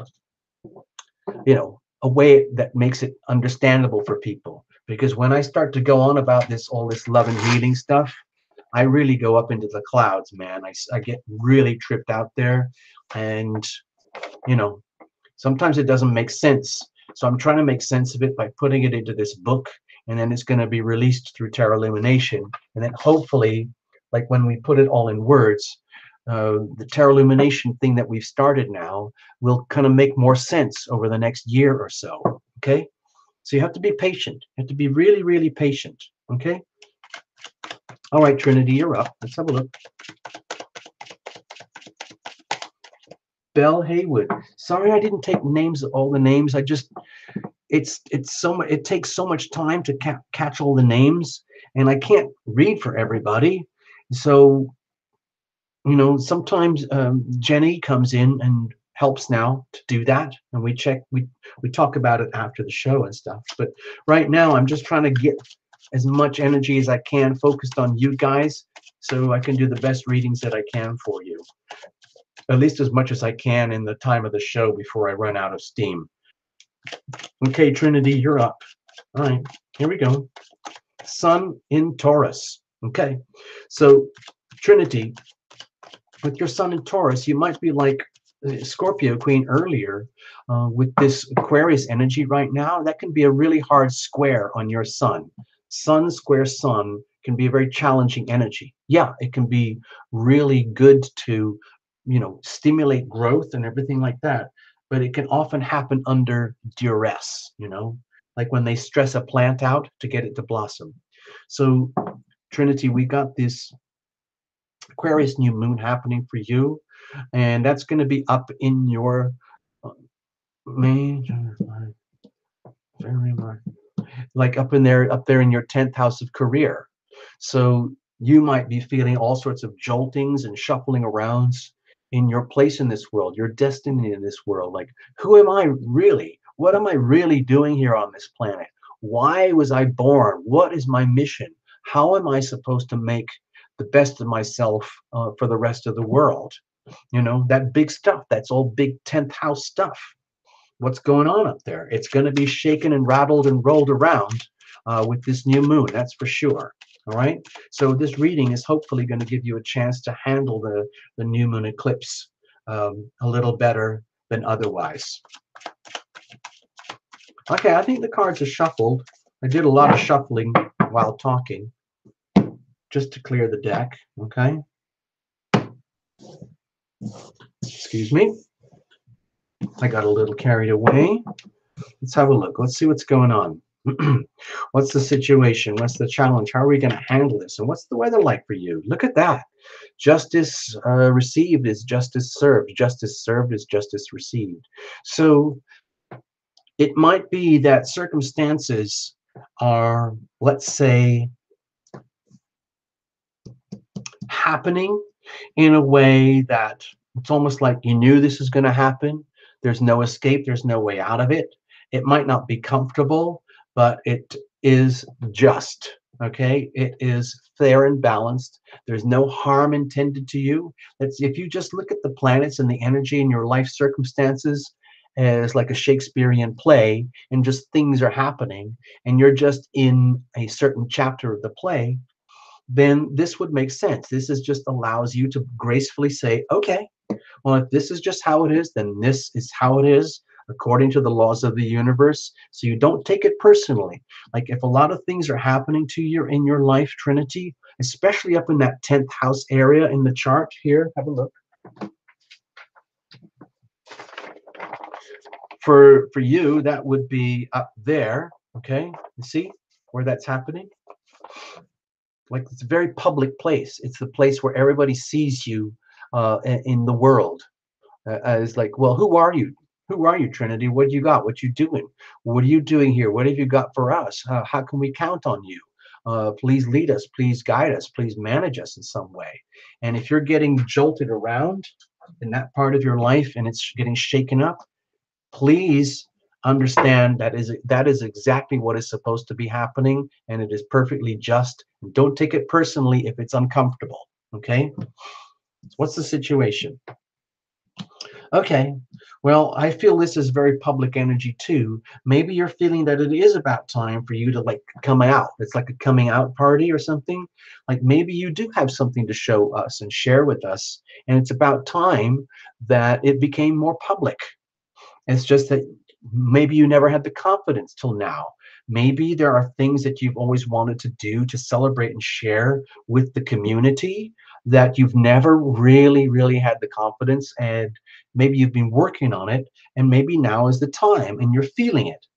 Even though it might be a little bit, you know, you might be shaking in your boots, so to speak. All right, let's see. What's the challenge with all of that? Okay. Oh, well, hold on a minute. I don't want to turn this into a love and relationship reading, okay, Trinity? I'm trying to keep it very broad in spirit and focused on you. But somehow or other, I'm feeling some kind of relationship issue going on here. And I don't really want to talk about it on the show, if you don't mind. So I'm going to bring it back to you.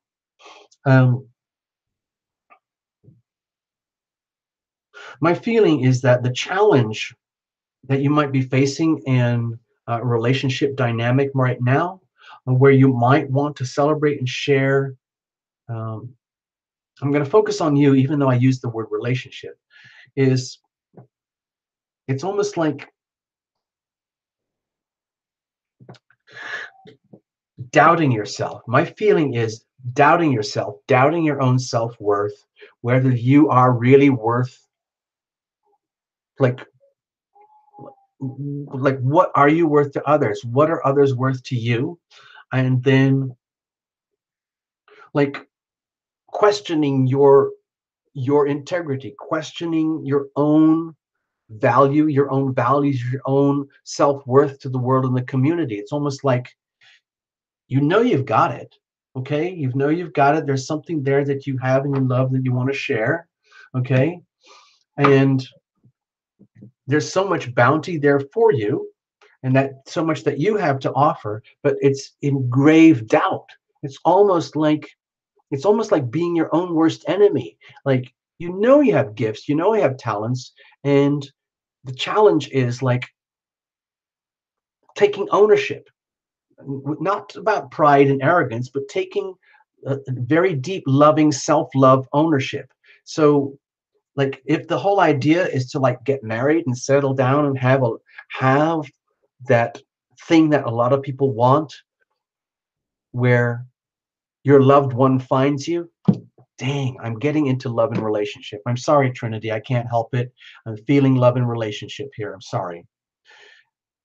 The thing is, for this to manifest effectively, it's like if you're coming from a position of extreme doubt of self-worth, self-worthiness, it makes it very hard to attract what you need. If we consider the laws of attraction, when you are deeply loving and caring towards yourself, and not in a narcissistic way, not in a self-serving way, but in a deeply loving way where you nurture yourself, knowing that that's the best way to share your gifts with others, then you would attract the love that you deserve. However, this is such a strong card and such a challenging position. It feels to me that this whole like idea of having a really, a relationship that you could be proud of, to share with your friends and family, like to tell your best friends and whatever. Guess what? I just met someone. I just got engaged and we're getting married, blah, blah, blah. And then if it's not happening, why? Why? Is it their fault? Is it them? Is it there who are there? And instead realizing that it might be because you're not acknowledging your own self-value or your own self-worth, and you're diminishing yourself. And then by the laws of attraction, it's almost like it makes it very hard to attract that good thing. Like if you turn this into a love relationship and you want this person needs to be a reflection of your energy coming back to you. So it's important to love yourself first and then allow the laws of attraction to work so that you attract this to you. You don't have to go and get this. You have to radiate this from the inside out, and then you attract this to you. Okay? So how do we do that? That's very, very tough to do. I feel this is a very extreme card here. And it's almost like I feel almost like I'm being rude and insulting, and I don't want to be. It's just like I feel like I have to tell the message that it sounds so simple and it sounds so true, and you're getting this message from Tarot Illumination because this is what's supposed to happen here tonight in this reading, but it might be a very uncomfortable message for you to receive from Tarot Illumination. In other words, this can't happen unless you love yourself first and you put yourself, you live your own sovereign self to the max, you know? So how do we do that? Okay, this is going to sound really weird, Trinity, but this is what I'm feeling here. With the King of Wands, how do you do that? To me, it feels like fake it till you make it. Like if you're not used to seeing yourself in your own splendor, your own glory, if you're constantly, let's say, giving it all away, but you don't even know it, and then you're expecting love to come at you because you're so kind and compassionate and generous and loving, and then wondering why it doesn't happen, it's because of the diminishment of self. And so what I'm suggesting here is if this is the kind of love that you want, and you want to be able to like, you know, be the person who gets engaged and shares it, you can tell all your friends and have a nice, cool, fun wedding. So this person who loves you, it has to happen from within first. So it almost feels to me like the way to handle it is to convince yourself of your own awesomeness. Okay, first and foremost, as the first step to realizing your own self-worth and how valuable you are uh, as a person, which would make you attractive to a significant other who would then be attracted to you. So it's almost like you have to like brainwash yourself with some of like the um, little mantra things that I use. I use this a lot for myself. For example, I'm going to switch this one around just for you. Okay. I am a very lucky Trinity.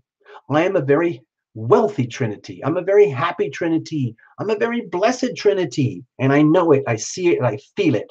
So it is spoken, so it is done. Thank you very much. Repeat, repeat, repeat. And then maybe more like, I am worthy. I am deserving. I am open to receive. I am ready. I am willing. I am able to receive. On top of that, it's just, I am courageous. I am in charge of my life and my world, and I am aware of my own awesomeness. And I'm not ashamed of that. I'm not going to hide it for anybody or anything. And then unapologetically, like starting to live that out. It's almost like it's hard for me to do it on this show because I feel like I really want to get carried away with you here at Trinity about how important it is to really invoke this energy into your life. And I can't just do it on one little tiny tarot reading tonight. So all I'm suggesting is to uh, like realize that you have to see your own awesomeness first. You have to see it in the mirror. Declare that in the mirror. It doesn't matter what you look like, because this has to come from the soul. Okay, and start to make it happen, and then start to live out your own sovereign self like you've never done before. Like with the Taurus sun, so much is to do with money and worth and self-worth, your value, your values. How valuable are you to others? How valuable are others to you? And then seeing that and reckoning and that and having that actually happen in your life. And that has to happen from within you. Okay, seeing your place in the world, really seeing it, seeing how, you know, going back to this thing, starting to like name it, those things, like what's not working in the world, what's not working for you, and then name it, name it, name it, identify it, and then when all the big Pisces stuff comes along, start to heal it. So but it is a plan. I see this as a long-term plan. Okay, Trinity, I'm going to shut up now because I'm going to get in trouble. Sorry.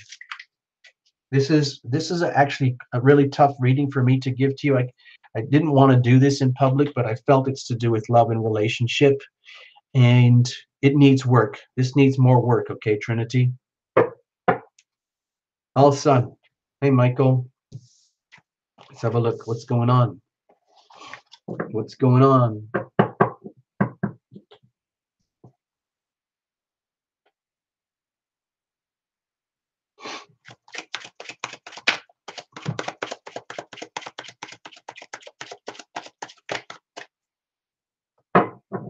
Let's have a look. Whew, I need another tiny break, folks. I'm sorry. I'm really getting wiped out. I'm going to do All Sun, and I wish I could do a lot more. It looks like the chat room, whatever they called it, what is that thing?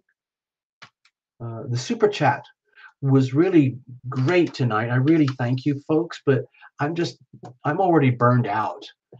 So I was hoping that Marilyn was going to be here, but she's not here because I owe you a reading, Marilyn, but maybe next time. Okay, all right. So, All Sun, we're gonna do you, but I need a break. Okay, give me a moment. Inkpot, hey, you're in Norway, right? Norway, Sweden. Hello, hello, hello, hello, hello, hello. Good morning to you. It's very early in the morning for you. Okay. All right, let's have a look. Give me a moment, people. I need beverage. I need my treats. It's getting very late here.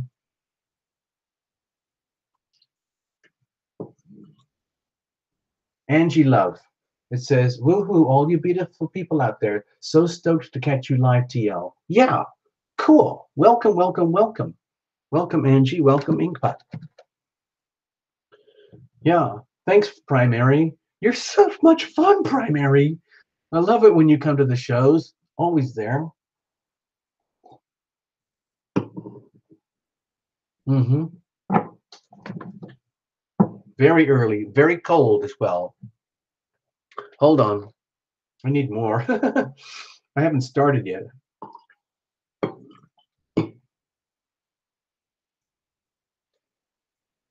So, Lena, you're a poet.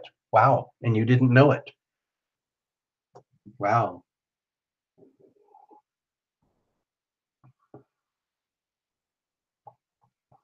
All right, let's have a look. I just want to play a little tune. I just need to rest my voice for a while. Hold on.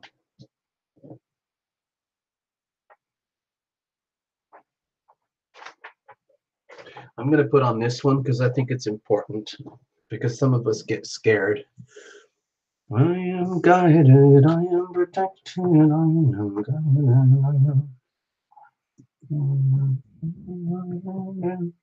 I am guided.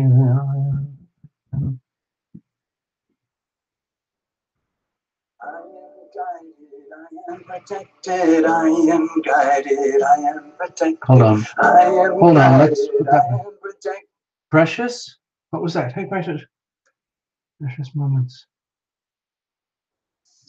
TL, did you receive my response in the mail?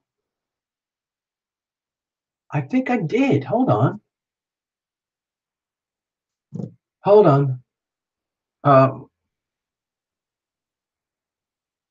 Yeah, yeah, we did some email. I thought I wrote back to you. I thought I wrote back to you. We'll talk, okay? Okay, so we're gonna follow up with the conversation, okay? Hold on a minute. Stay there. Hold on. Stay there. Stay there. I gotta check something, people. Give me a moment. Give me a moment, people. Um,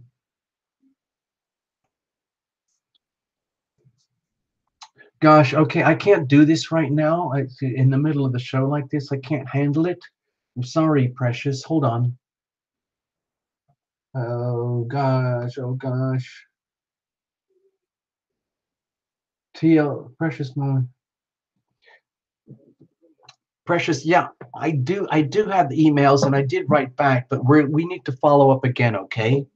We'll figure it out. I'm gonna play this little song because I need a break. My throat is very sore, okay? So let's have a look here.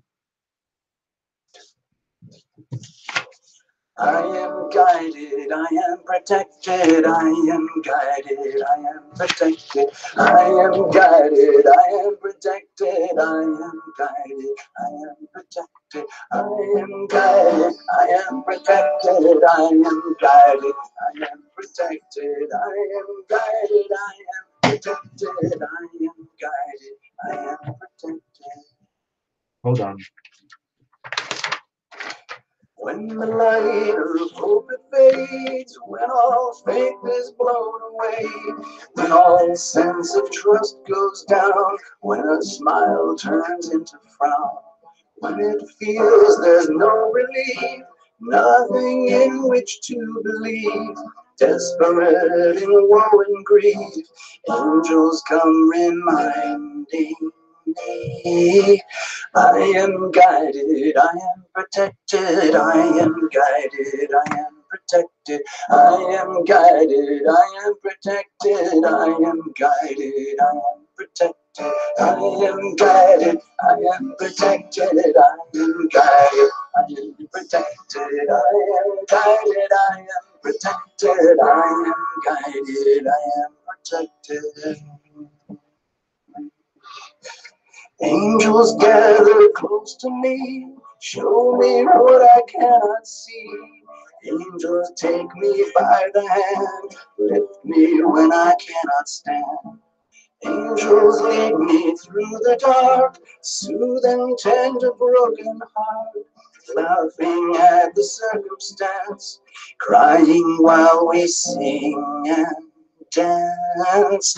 I am guided, I am protected, I am guided, I am protected, I am guided, I am protected, I am guided, I am protected, I am guided, I am protected, I am guided, I am protected, I am guided, I am protected, I am guided, I am protected. We are guided, I am protected, I am guided, I am protected, I am guided, I am protected, I am guided, I am protected. Oh, I really want to play it again, but I gotta give your read. Hold on, I'm gonna play it again later, okay? I hope you don't mind, but I want to give All Sun your reading, okay? We'll come back. I want to play the song again because to me, I don't know, it's a really important song for me personally. I wrote it to cheer myself up, you know, when things get very, very frightening in life.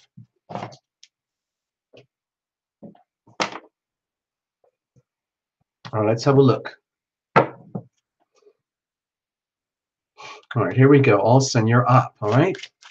Hold on, let's get the show back together again. Let's get organized here. It's a professional operation here, Tarot Lumination, as you know.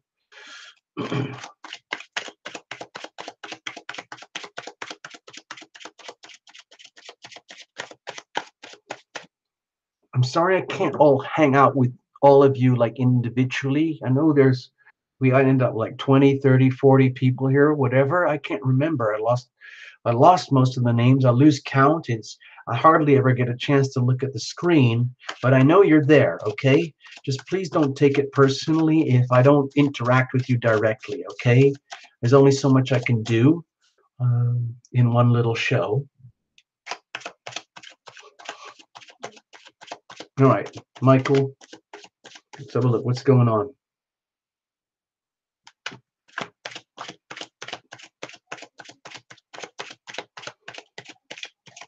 Oh, man. Okay, there we go. That's good. That's good. All right, let's have a look. What's going on? I'm going to really cut it up. There we go. That's better.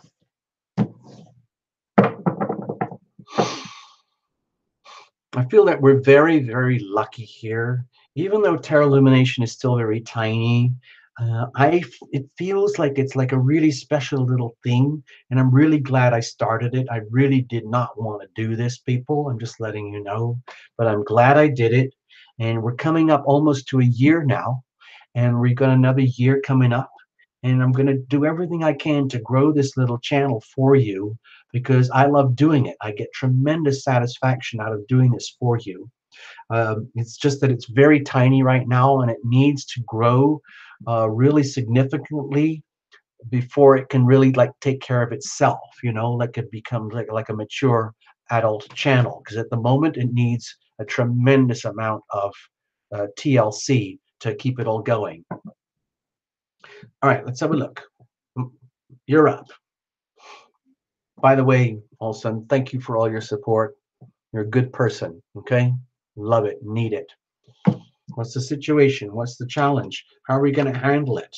And what's the circumstance like? What's the weather like? Let's have a look. Okay, so with the Five of Swords here, to me, this feels like very, very careful.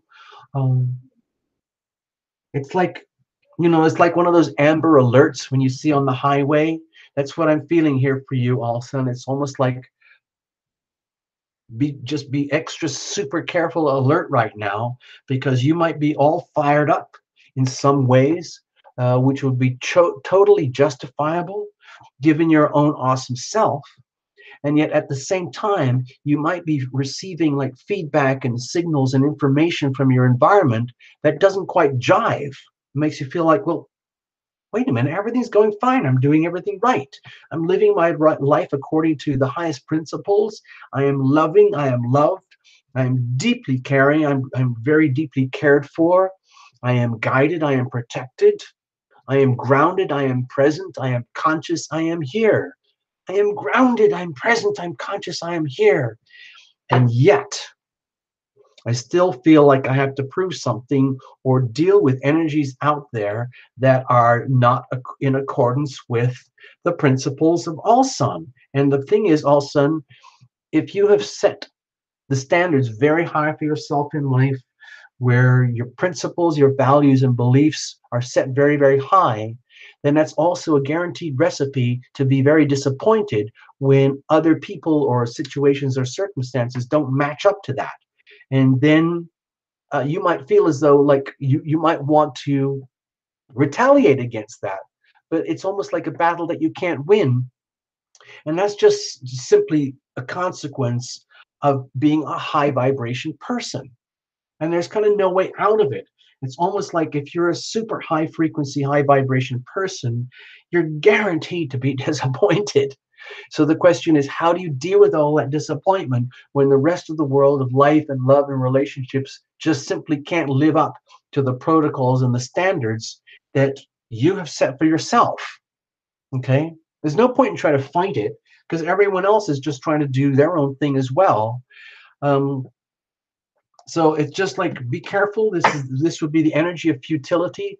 All I'm suggesting here is please, Michael, Elson, don't be aware that if you're in very challenging, let's say, astrological weather now or circumstantial weather, where you might feel like the pressure to like almost like force other people to rise up to their standards that they should be at, it's almost like you're wasting your time. You might as well just enjoy being you, who you are, and let everyone screw up if they want to. It's not really your problem. Let's have a look. What's the situation? Okay, we've had the Queen of Pentacles a lot tonight, people. I feel this is so much about self-worth, questioning one's self-worth. What are you going to do with your gifts and your talents? Uh, what is the, let's say, what is the quantifiable name that you can put to your gifts and talents? And then once you have quantified it, once you have named it, then what are you going to do with it?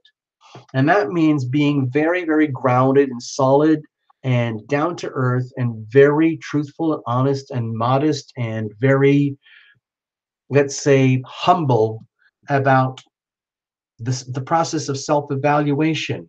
Let's get real here.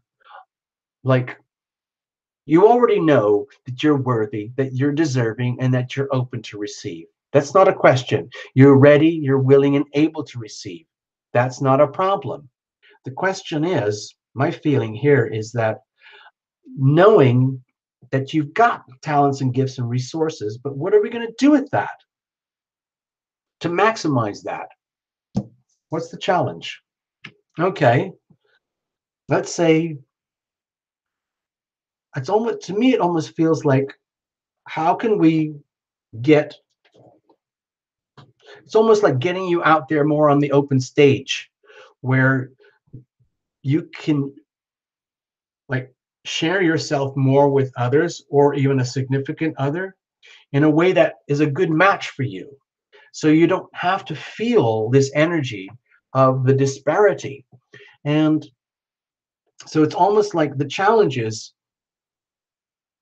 it's almost kind of a little bit awkward because if you've naturally set your standards very high, then this whole idea of sharing and matching up isn't going to work unless you're with someone who also has very high standards of expectations and values and beliefs for themselves and life in the world and everything.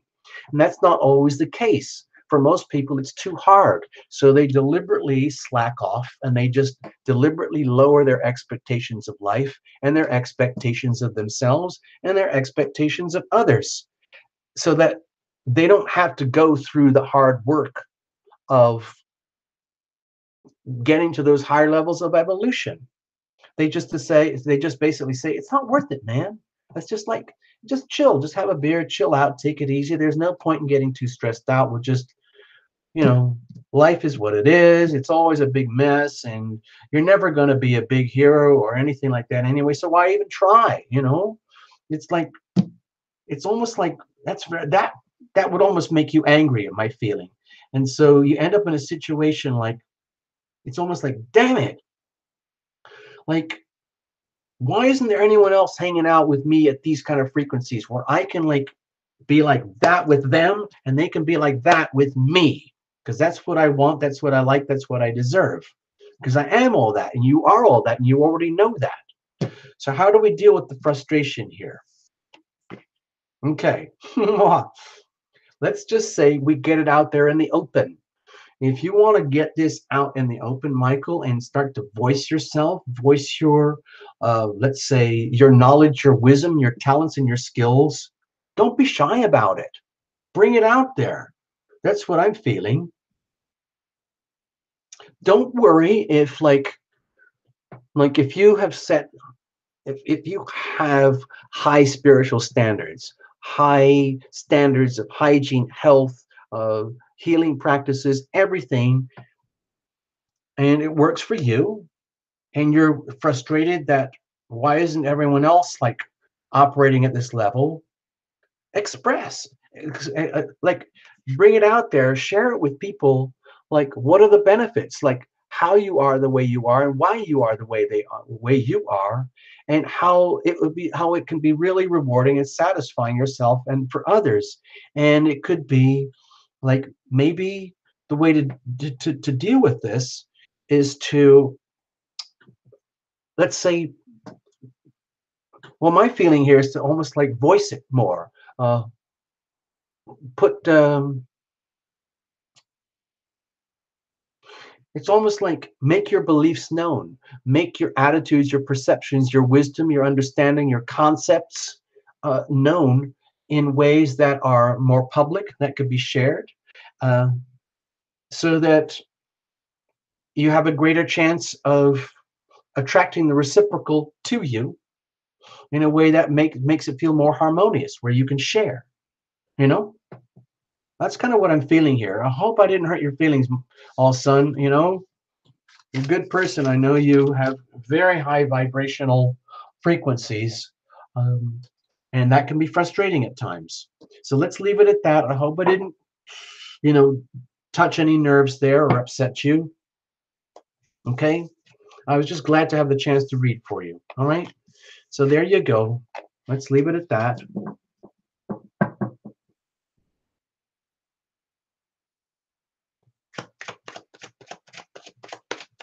Jen Martineau.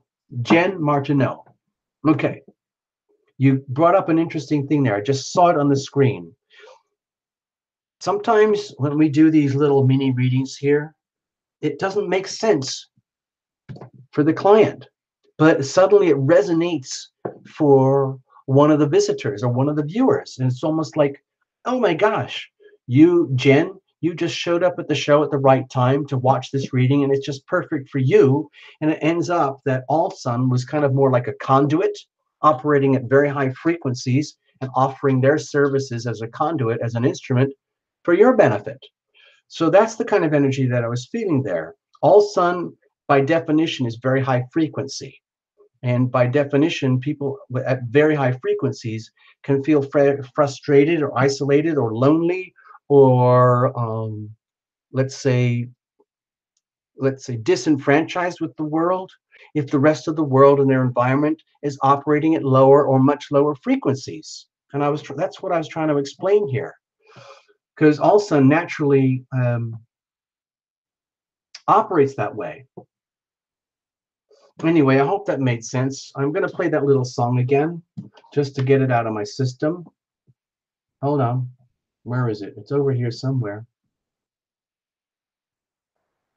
I need to really chill and relax, people. I'm serious. Yeah, perfect. See, Jen? See? That's kind of what I was getting at there. So Jen and All Sun. Jen and All Sun. There's something going on there where maybe you guys need to check in with each other and try to figure out what just happened there, because I see that as kind of significant. Okay? I am guided, I am protected, I am guided, I am protected, I am guided, I am protected, I am guided, I am protected. protected. I am guided. I am protected. I am guided. I am protected. I am guided. I am protected. I am guided. I am protected. When the light of hope it fades, when all faith is blown away, when all sense of trust goes down, when a smile turns into frown, when it feels there's no relief, nothing in which to believe, desperate in woe and grief, angels come reminding me. I am guided, I am protected, I am guided, I am protected, I am guided, I am protected, I am guided, I am protected, I am guided, I am protected, I am guided, I am protected, I am guided, I am protected, I am guided, I am protected. Angels gather close to me, show me what I cannot see. Angels take me by the hand, lift me when I cannot stand.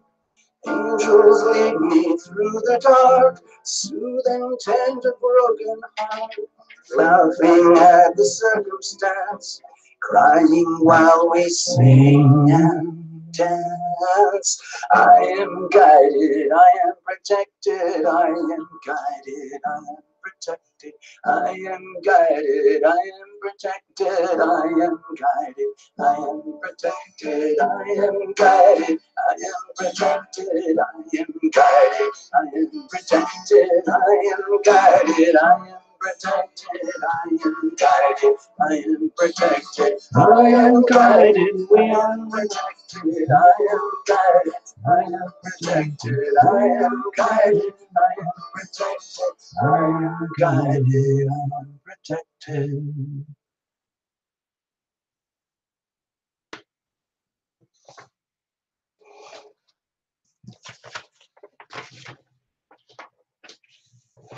I want to just do this because I do this every night, every day for myself anyway. And you might have heard it a lot of times already, but I don't care.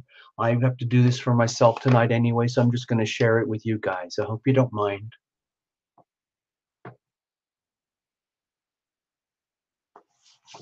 But instead of using the word I'm going to substitute that with the word we. Okay? Like this. We.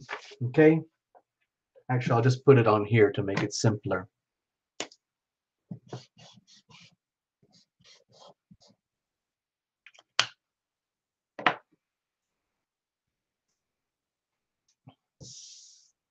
Okay, so this is the thing I'm trying to get at here. Okay? From my perspective as Tarot Lumination, as your humble tarot reader, service provider, whatever you want to think of as Tarot Lumination, to me it's just a portal. It's a phenomenon where we can invoke love. I see love as an energy, as a life force, like water that comes into us, like you would switch on a shower, like you would step into a shower and turn the faucets on. It's a decision, it's a choice.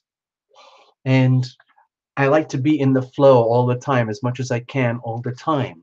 And so I do it by invocation. And I do it deliberately so that I can bring it into my life, into my body and world, so that I can share it with you guys and make it a daily practice. Okay? I am loving, I am loved. I am loving, I am loved. I love myself, I love you guys. I love myself, I love you guys. Okay? I am loving, I am loved. I am loving, I am loved. I am loving, I am loved. We are loving, we are loved. Okay? That's the kind of, it's simple. It's just simple, simple, simple physics. Okay? So just bear with me as I read through this. I've got a little bit of voice left for the night. And after this, I'm probably just going to shut up and unwind and bid you all farewell. So Please bear with me. I'm going to substitute this with we. So if you like, if you want to think of yourselves at the Tarot Illumination campfire, Tarot Illumination Love Tribe, we're all just hanging out here. We had our group reading for the night, and it's time for us to gather together as a nice little cozy group. We may take advantage of our presence here with each other and just do this. We ask for the healing power of love to fill our bodies from up above. We ask for the healing power of love to fill our minds from up above. We ask for the healing power of love to fill our hearts from up above. We ask for the healing power of love to fill our souls from up above. We ask for the healing power of love to fill our relationships from up above. We ask for the healing power of love to fill our loved ones from up above. We ask for the healing power of love to fill our homes from up above. And we ask for the healing power of love to fill our lives from up above.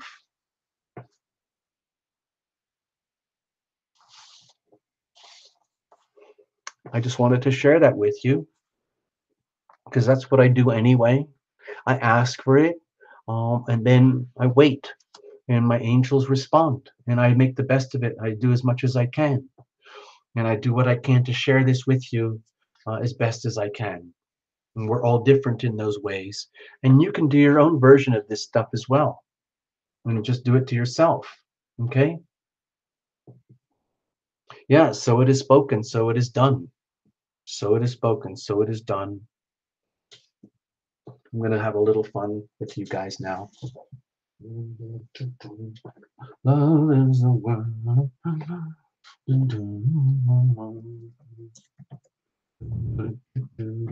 Let's have a bit of fun, people.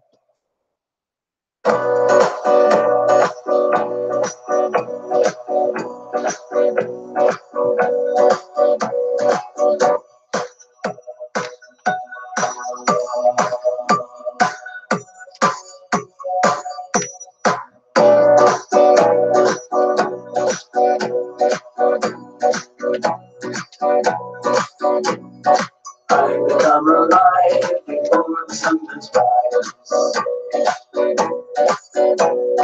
When the sun does rise, I reach out for the skies.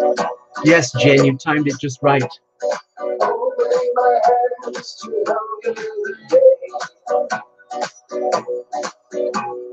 Gathering the sun's rays before I'm on my way.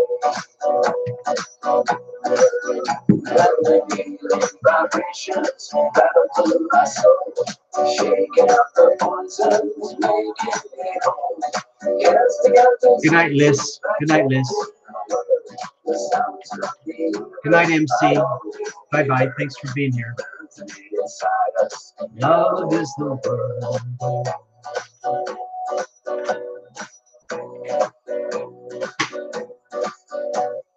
Moving through the day, pray no accidents arise. Giving thanks to heaven that I am still alive. Blessing my enemies, blessing the ones I love. Praying for forgiveness from any damages I've done. The healing vibrations rattle through my soul, shaking out the poisons, making me whole. Casting out diseases by chanting the word. The sounds of the universe by all will be heard. Resonating inside us, love is the word.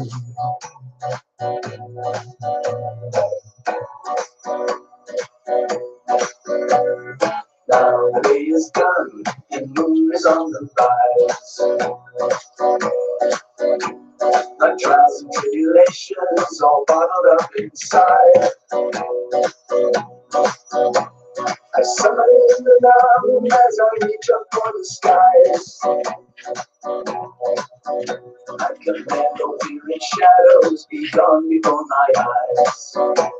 Healing vibrations running through my soul, shaking up the poisons, making me whole, casting out diseases by chanting the word. The sounds of the universe cry all will be heard. Resonating inside us, love is the word. And healing vibrations right up through my soul, shaking up the poisons, making me whole, casting out diseases by chanting the word. The sounds of the universe by all will be heard. Resonating inside us, love is the word.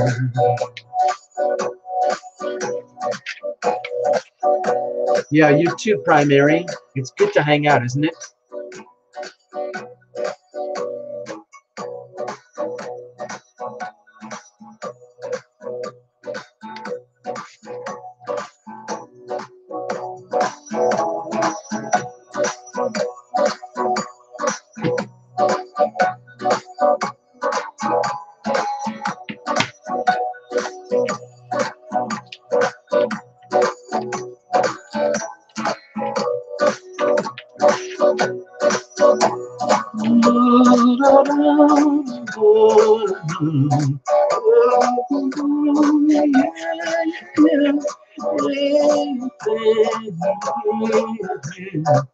Yeah, yeah. Love is the word. Yeah, love is the word.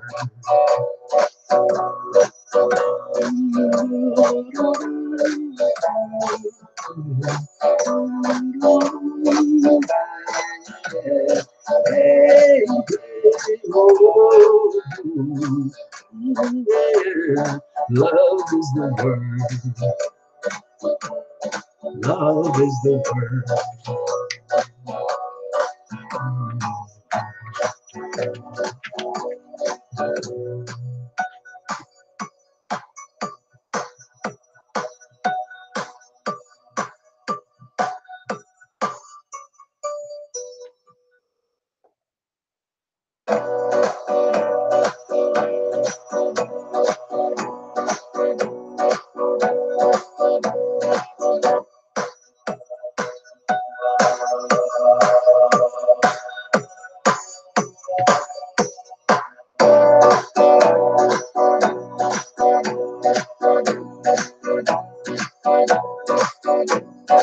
I become alive before the sun does rise.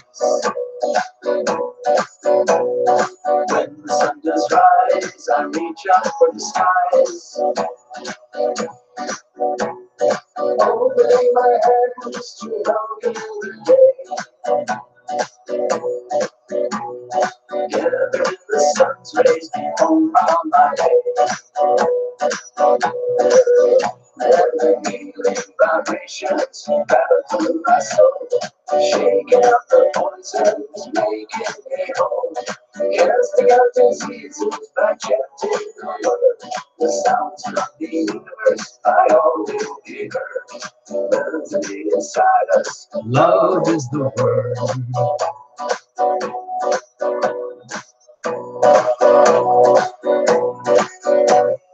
Moving through the day, pray no accidents arise. Giving thanks to heaven that I'm still alive. Blessing my enemies, blessing the ones I love. Praying for forgiveness from any damages I've done. The healing vibrations battle through my soul, shaking out the poisons, making me whole, casting out diseases by chanting the word. The sounds of the universe by all will be heard. Resonating inside us, love is the word.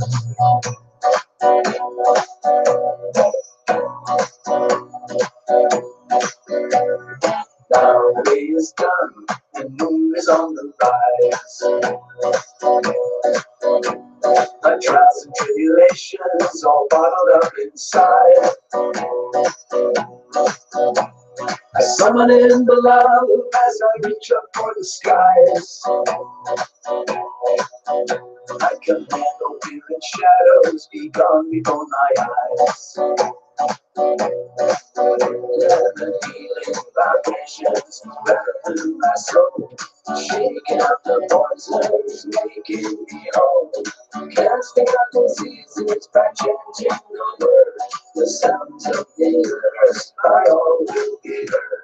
Resonate inside us, calm is the word.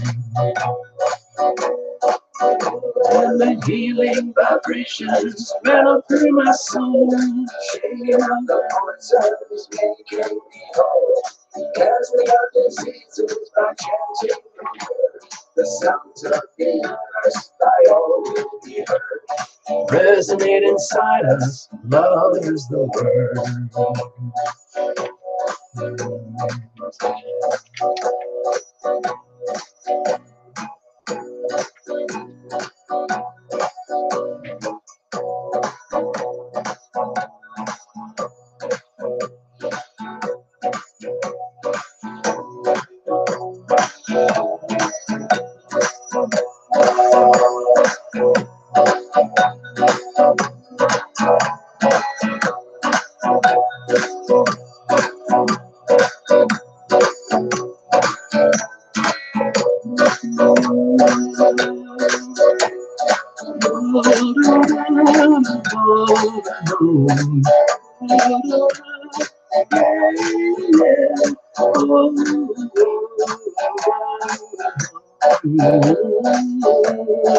Love is the word.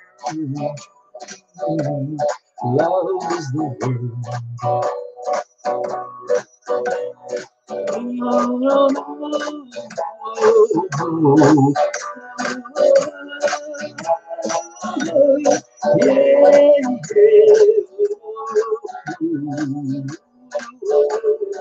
Love is the word. Love is the word.